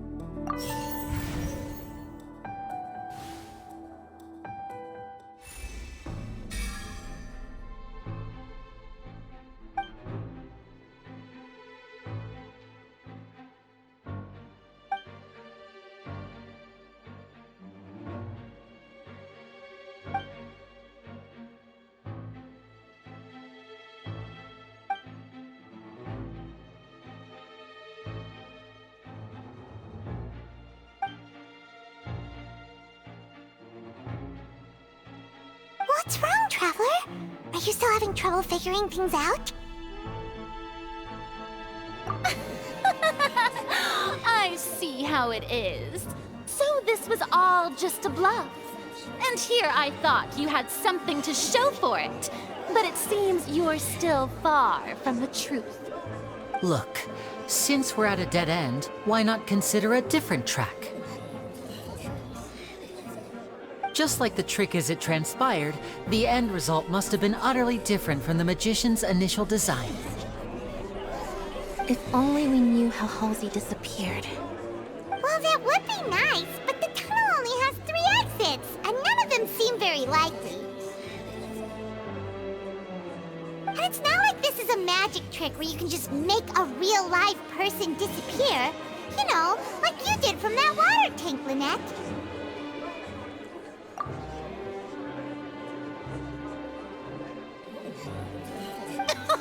Excuse my interruption, dear opponents, but do you not see that the crowd is growing impatient? There is no greater sin in this opera house than an awkward delay in the performance.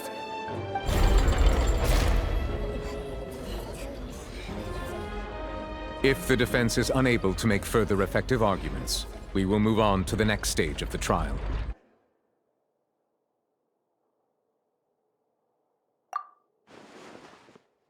Linny was not in the tunnel at that moment, which gave our criminal ample time. The sound we heard may have come from a clash between the missing Halsey and the criminal. The deceased's name is Cowell, Linny's assistant. He would have been able to tamper with the equipment.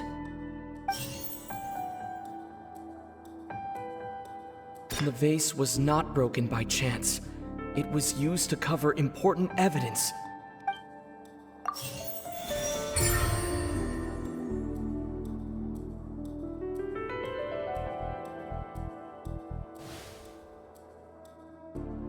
Oh, Paimon gets it! It all comes together if Halsey disappeared instead of being kidnapped. escaped from the water tank, vanishing gradually and leaving only clothes behind. If there's a similar method where a person could be transformed into water... Just a moment, please. I do hope you know how preposterous you sound at the moment. How could a person ever be transformed into water? This is reality we're talking about here, not some magic trick. Must we really? I should think that of anyone. Your friend Linny already knows this truth very well. Magic tricks are ultimately just illusions and misdirection.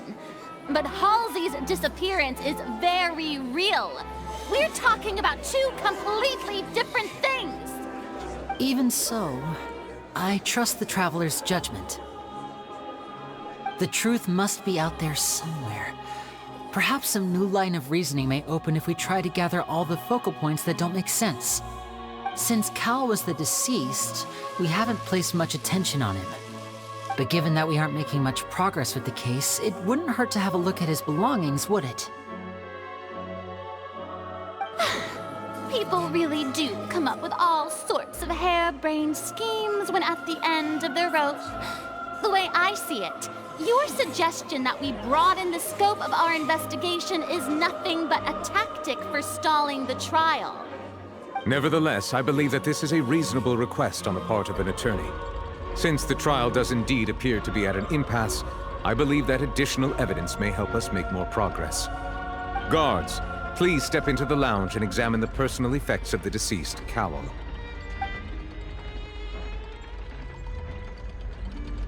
We are still examining the items, but we have already made critical progress that we feel must be shared with everyone post-haste. We discovered several test tubes of fluid within Cowell's baggage, each labeled separately. The notebook in his backpack claims that these fluids are... water from the primordial sea. The primordial sea? The note's contents also indicate that Cowell belonged to an organization that sells illegal drugs and that he had an accomplice. The notebook has many entries concerning safe usage of these fluids, in which the keyword dissolve appears many times. One of these tubes was labeled Opera Epiclese, along with yesterday's date. It is empty. The notes also state that these dissolution properties work exclusively on people from Fontaine. It's likely that Halsey was chosen as some sort of test subject. As such, we believe that the defense's hypothesis is, in fact, supported by sufficient evidence. You gotta be kidding! People dissolving into water? Could something so ridiculous actually be true? Wait a moment. This reminds me of a certain prophecy, but it's just a coincidence, isn't it? Huh. If people can become water, does that mean that the water tank's real use was as a means to hide water stains? And if Cowell was targeting that girl... Wait just a minute. Could that mean... You two, with me, quick! Demoiselle, wait! What about your partners? Let's go. Just trust me. Order! Order! It is undeniable that further examination of the deceased's personal effects has yielded some surprising results, but we cannot yet verify the veracity of these clues. Still, let us assume that these clues are indeed authentic, albeit with the understanding that Ms. Halsey has yet to be found. Guards, please continue examining the items along these lines. Mr. Linney, it appears your hypothesis is supported by the evidence, so please continue speaking. Of course. Thank you, Your Honor. If we uphold this hypothesis, I believe that many of this case's seemingly unrelated clues can be connected together. Right! Like the metal hook! That one didn't make sense at all. Let's think about this. Cowell's methods must have something to do with that water from the primordial sea.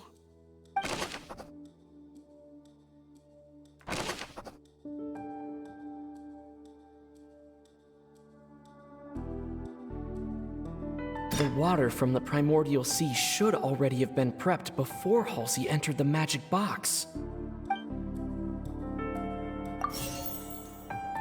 Lynette was in the magic box on stage the entire time. Did she have something to do with this?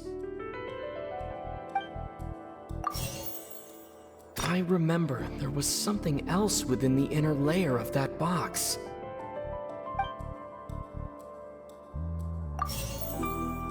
Now it seems like the hook rope was not meant for another magic trick, but was instead some form of triggering mechanism.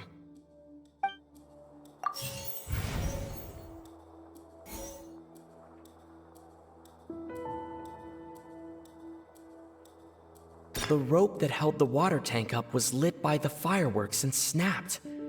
As such, the focus here is on the water and not the tank.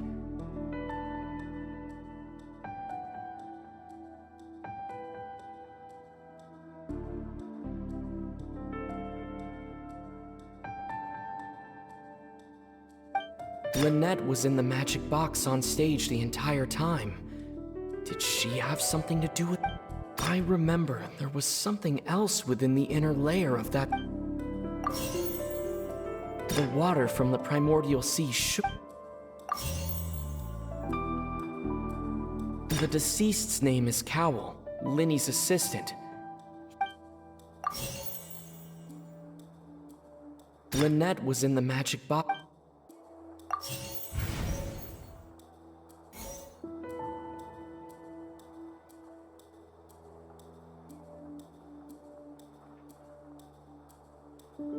The deceased's name is Cowell, Linny's assistant. He would have been able to tamper with the equipment. The rope that held the water tank up was lit by the fireworks and now it seems like the hook rope was not meant for another magic trick, but the water from the primordial sea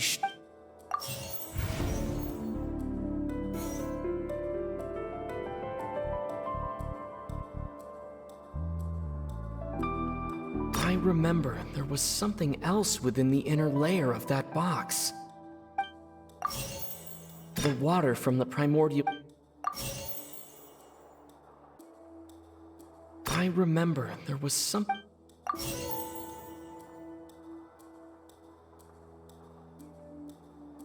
Now it seems like the...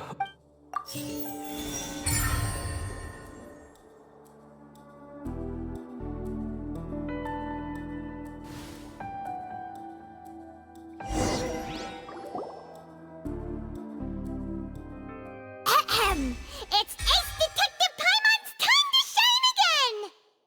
In the original plan, Cowell would tamper with the water tank rope and the number selector securing his target. When the magic box containing Halsey was lowered, the metal hook would retract gradually and pierce the balloon at the top of the box. When the balloon attached to the box popped, the water from the primordial seed inside it would pour down and dissolve Halsey. Afterward, Cowell would enter the tunnel and break the flower vase to conceal the water inside the tunnel, with the remaining evidence being covered up by the water tank on stage. But he encountered something unexpected in the tunnel, and wound up being fatally hit by the same water tank he meant to use to cover his tracks. Huh. That does make sense. That actually links together a lot of the more confusing pieces of evidence.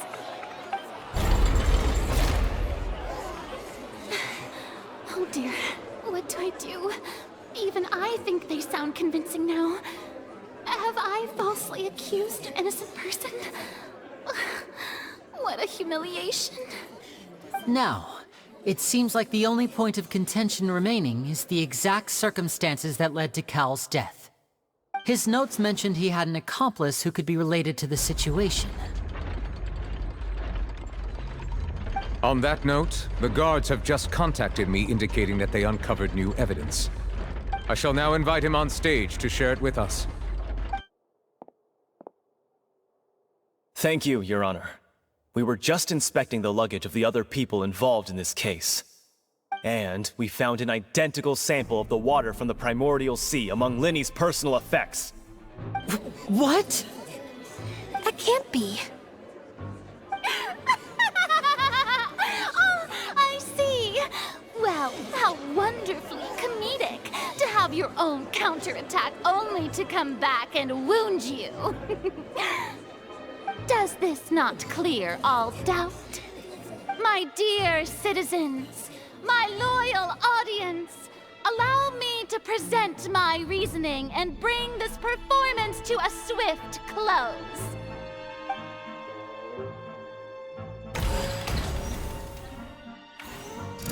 Linny did not need to take part in the dissolution of the young woman at all. Indeed, he did leave the scene via the vent. Having made modifications to the props beforehand, his accomplice Cowl then caused Halsey to vanish using the water from the primordial sea. But upon his return, in cruel avarice, Linny desired sole credit and prepared to do away with his partner in crime. Ultimately, he knocked Cowl out, and the tool meant to cover the crime up also became a murder weapon. Now, as much as I regret having come to such a viciously straightforward conclusion, it does seem that the famed Fatui is quite the cold-blooded and ruthless organization. Am I right, Mr. Linny? We've used up all the evidence we collected. There's no way for us to make a rebuttal here. Is this the end of the road?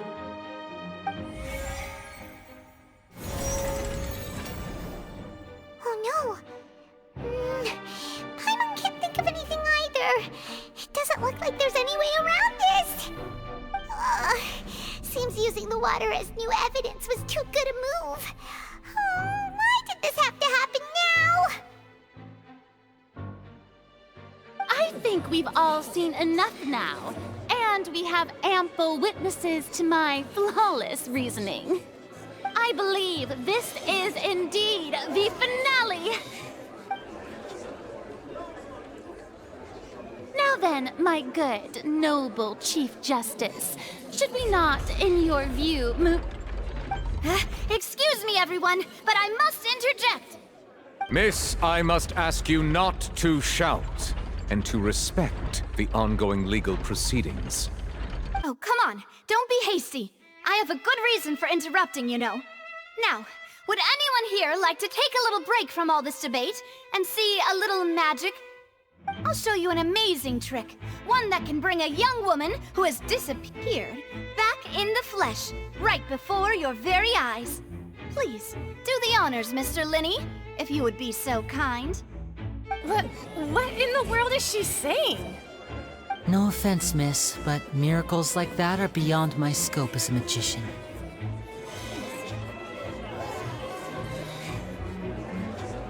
Come on now, don't be silly. Magic is all about misdirection, isn't it? It often conceals the truth while presenting a fascinating illusion. But once everyone believes the illusion, can't magic reveal the truth to them once again? And wouldn't such a trick be the most marvelous finale to today's performance? Come on, Linny and Lynette, give it another go. Don't worry, Spina di Rasula has made the necessary arrangements on your behalf. But as the magic makers and stars of the show, I think I should leave the final performance to you. I understand.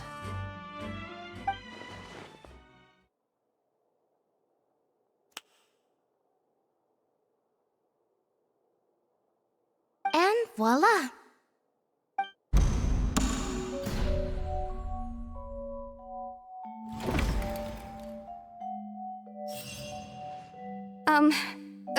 Sorry for the interruption. Wait, isn't that Halsey? So the whole thing about people dissolving wasn't true after all? To be clear, I'm only here because this person told me that if I testified, the merit of doing so would lessen my sentence. I was hiding outside this room listening to the proceedings because I was afraid that I would be the one put on trial.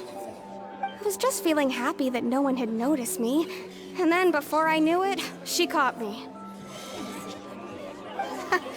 That'll teach you to underestimate us three. Where should I begin? I'm sorry. I'm the one who killed Cowl. I admit it. What? Why? Firstly, my name isn't Halsey. It's Lillian, and I'm originally from Mondstadt. I heard that Linny's show was gonna be a real thriller, but I missed the chance to buy a ticket, so I stole one. That's how I make a living. I steal stuff here and there, and I'd never been caught before. But I was noticed at the harbor a few days ago, and I barely got away. Linny was the one who caught me in the act. Hey, no wonder you look familiar. So you were the thief! Liddy even mentioned that you were pretty skilled. Well, and I thought that would have been the end of it, but then the number selector chose me. He even mentioned the Fortress of Meripede. That's a prison, isn't it? So you can imagine how shocked I was. I thought he was on to me for sure. So I played along with the show while looking for an opening to flee, but then I got water poured on me for no reason, and then someone jumped into the tunnel to nab me. I wasn't going to take that lying down, so I knocked him out and stuffed him into the box. There was nowhere to run from there, though, so I had to change my clothes and hide in a box containing performance costumes. I slipped out after the first guard arrived at the scene and continued hiding inside the opera house. Can a person even hide in there? But I swear, I didn't know that the water tank would fall down. Really, I swear it. Had I known that, I wouldn't have put him in the magic box.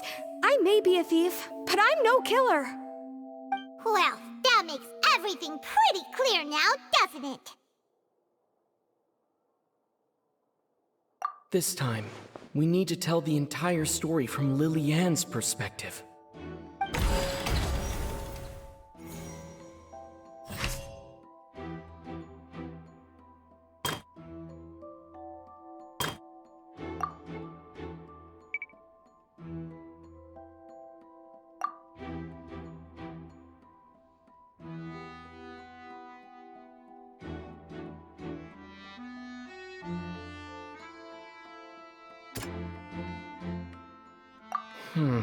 Seems this won't produce a particularly effective rebuttal.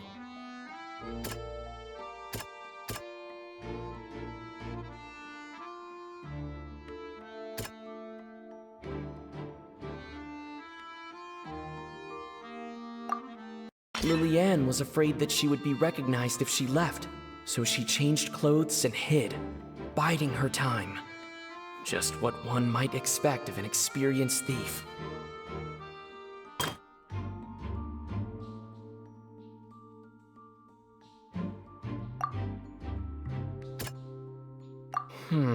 Seems this won't produce a particularly effective rebuttal.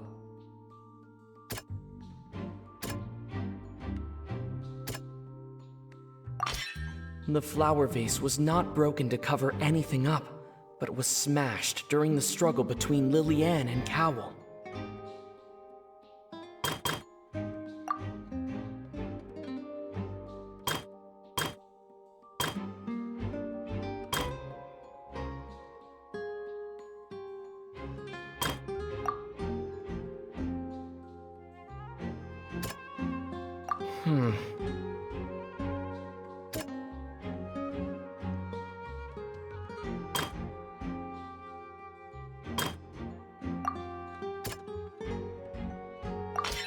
The strange sound wasn't from a fight. It was Lily-Ann's attempt to break out when she was frightened. And it's Ace Detective Paimon time!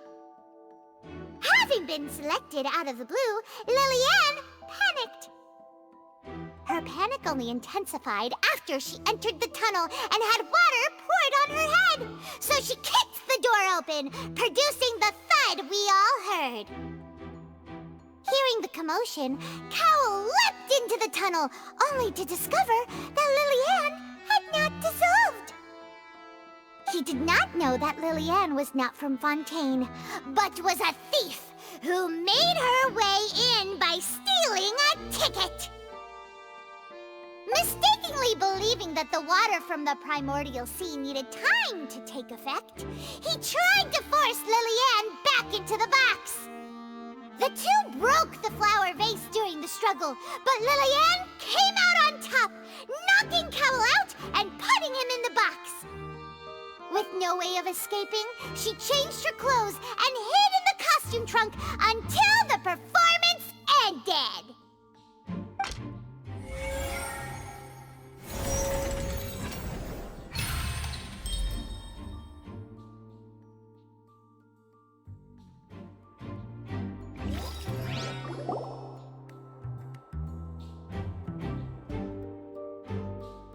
She knew that she would have to go through guard inspection if she tried to leave afterward. So, she has been trapped in the Opera House these last 2 days. She had already become desperately hungry by the time we were chatting over macarons. So, she swiped 2 of them right under our noses. Talk about a sneaky thief. At this point, all the events that happened in the tunnel have now come to light. Ah, so that's the whole story. Bravo! Bravo! Now then, Lady Farina, do you wish to speak against the defense's statements?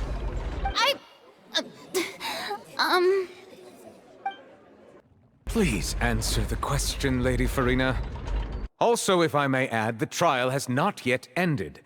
As such, I request that the prosecution not leave the room before the proceedings have concluded. What, are you reading my mind now? No, I have no further arguments. I admit defeat. But really, could you at least have left me with some dignity? Wow, look at that! She's like a deflated balloon now. If there are no objections, then as the Chief Justice of Fontaine, I shall once again repeat the full sequence of events.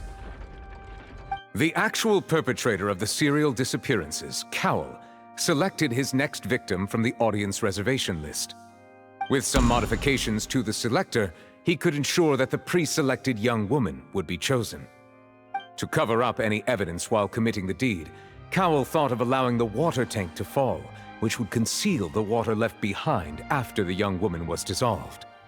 He also tampered with the rope suspending the water tank, using the fireworks at the end of the performance to cause the tank to drop and hide the watermarks. He poured the water from the primordial sea into a balloon during the preparation of the magic box and stuck it to the box's lid. Finally, he passed the prepared hook on a rope through the gap in the magic box's door when bringing the young woman to said box. When the magic trick officially began, the box containing the woman was lowered into the tunnel, tightening the hook rope and bursting the balloon containing the water. If all had gone to plan, the young woman would be dissolved at this time. However, Lillian was not from Fontaine, and thus fled the box with a loud noise. Realizing that there was trouble, Cowl entered the tunnel and met Lillian. Thinking that the waters had not yet taken effect, he decided to proceed. However, his opponent was more capable than he thought, and he was overcome, knocked unconscious, and placed into the magic box, and thus became his own final victim. Lillian, according to her own statements, then changed clothes and hid until the performance ended, before hiding in other parts of the opera house.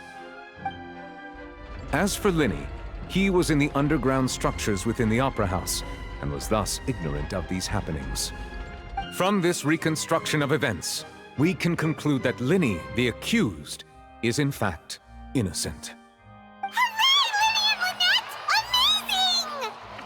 While there is much in Linny and Lillian's conduct that should still be investigated separately, this case, at least, can be handed over to the Oratrice to make the final decision.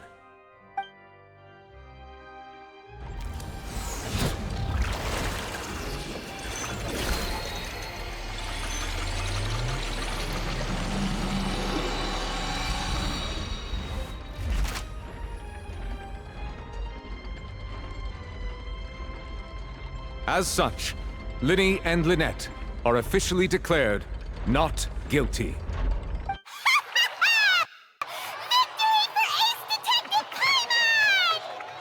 Great work, partners.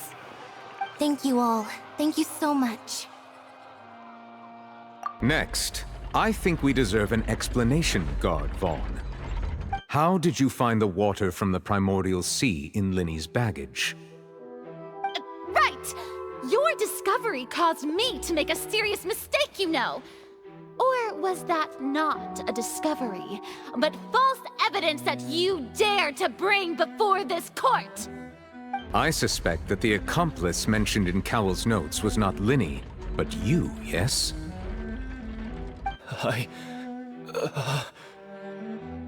I'm sure you know what you must do to lessen your sentence. Speak quickly! Unless you want to earn yourself a one-way ticket to Coupon Town. I was just following orders. We were supposed to place blame for the serial disappearances onto Linny, and thus cause suspicion to fall on the Fatui. The higher-ups said this was the best opportunity to do so. And now that your plan has fallen through, and the secrets of the water have been revealed, you have become a liability to said higher-ups, yes? Therefore, you would be wise to tell everything you know, and seek the protection of the guards. Yes, I'll tell you everything I know. Our boss discovered that the water can cause people to dissolve. It can also be made into a potion, which when extremely diluted, can cause people to experience unforgettable exhilaration. We've been in this business for a while now, and have made decent more off it. The disappearances were also the boss's idea. I mean, this is the boss we're talking about.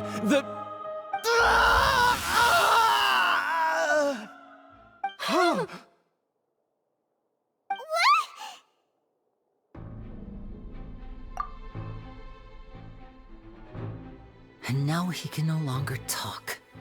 Such ruthlessness. I shouldn't have expected any less of them. An outrageous act. All present, please submit to inspection immediately.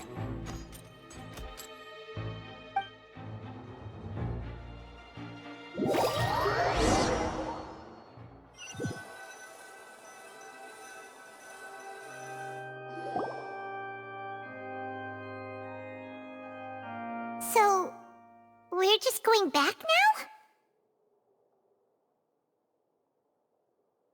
That's true, but... Traveler, Paimon! Please wait. Linny... I know you may not want to speak to me right now. Maybe you don't even want to look at me. But still, let me thank you again for defending me to the end. Even after you learned that I'm a member of the Fatui. I guess. But regardless, I'd like the opportunity to set things straight. I didn't approach you with any ulterior motives or ill intent. I've spoken to you as myself, just plain Linny this entire time. As for why I'm a Fatus, it's because the goals of the House of the Hearth align with those of an orphan like me. That's all. That was how Father, who you might know as the Knave, approached recruiting us back then too. A knave? The one who controls the House of the Hearth? She's your father? That's right. And since we're here, I was wondering, would you mind hearing a story? It's about my past. Back when our parents first died, Lynette and I were left wandering the streets. To survive, I took to surreptitiously observing an older street performer who did magic. It took me several days to figure out how he pulled off his amazing tricks. I took my sister through several streets until we found a crowded corner, and we began to perform magic tricks there. To my surprise, we proved to be pretty popular, and we could at least stop worrying about where our next meal would come from for a time. But I didn't want my sister to remain a street rat together with me forever. Before long, an aristocrat came to me and claimed that he wished to take us in after watching my performances. So you went from orphans to nobility just like that? That was how we felt at first too. as if fate was on our side and we could say goodbye to those painful days. But I gradually discovered that while we were called foster children, he was really after my talent for magic tricks. He would constantly take me to all sorts of banquets to garner attention, which he would then use to expand his social circles. That doesn't seem too bad either.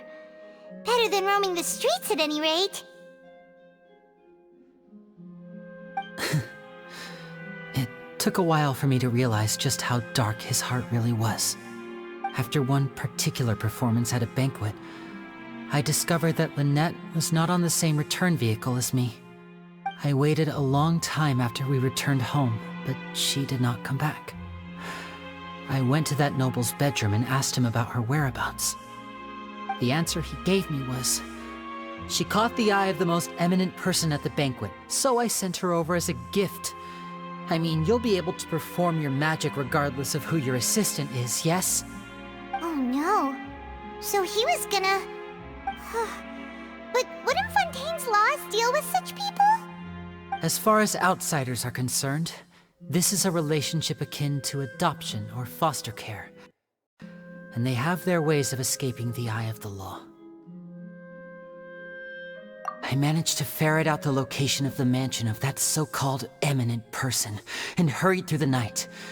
But by the time I leaped over the walls, avoided the guards, and made my way in, all I saw was the moonlit ground covered in blood, and the knave standing there in the darkness. So, she'd already taken care of that guy. That's right. She had rescued my sister before she could come to any harm, and had even discovered several girls hidden in a basement, all of them orphans. Father, I mean, the knave, might have seen something in me, and so she made me an offer. The House of the Hearth welcomes you, for your interests align with ours. Here, none will ever betray you. Indeed, betrayal shall never be permitted here. I was hesitant to trust her. I mean, I had just been betrayed by nobles. But she was also quick to destroy the noble who had taken us in at first, giving us back our freedom. Oh, so that's how the two of you joined the House of the Hearth.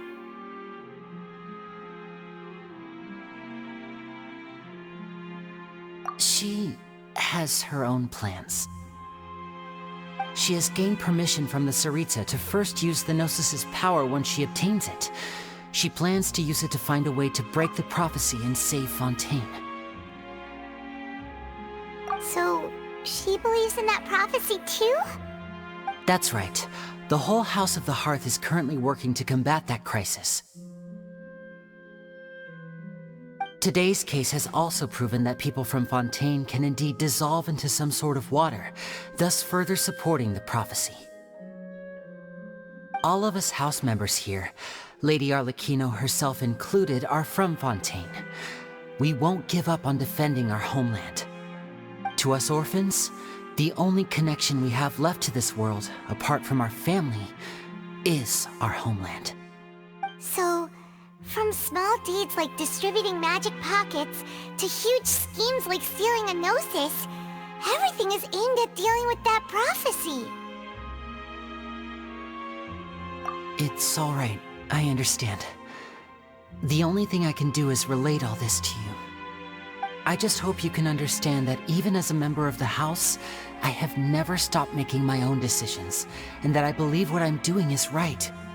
If you should need anything at all in the future, feel free to find me.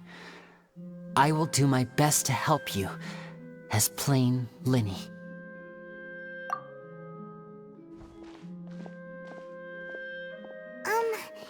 Bye, Linny!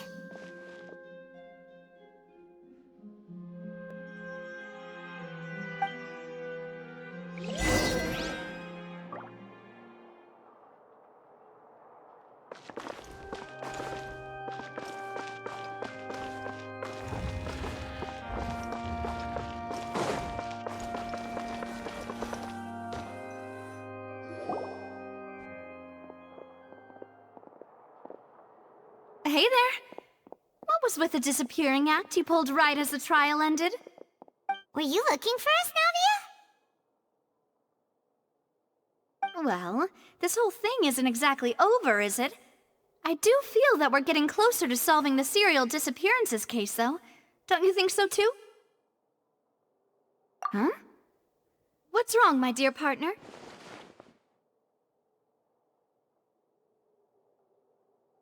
Besides, are you sure we're the ones who can crack a case that's been cold for decades now? And given that there's new evidence from the trial, there should be a trail of breadcrumbs for the Hydro Archon's people to follow now, right? Ah. I see. Well, I won't lie. I'm a little shocked to hear that from you. But I suppose you are just travelers who have only arrived in Fontaine after all. Sorry. I might have been too presumptuous. Don't say that, Navia. Ah, and we were having so much fun investigating with you, too. It was like having new waters flowing into a stagnant mire, causing new hope to spring forth, and the reflection in the murk to become clearer. Sorry about that. I'm a bit prone to nostalgia. Don't mind me. Wait, shall we have a farewell meal? You know, to commemorate our time as partners? Huh? Do we really need to get that formal? Well, guess you really did treat us as partners, huh? Well, I'd just like to have a proper ending to every important memory. That way there are no regrets later. Anyway, it would just be a meal, so it shouldn't take up too much of your time. You don't have to twist Paimon's arm. If Boss Navi is treating, count Paimon in! Oh, wonderful. In that case, why don't we return to the court of Fontaine and head to the Hotel de Boer? I believe we'll make it just in time for dinner. All right then, let's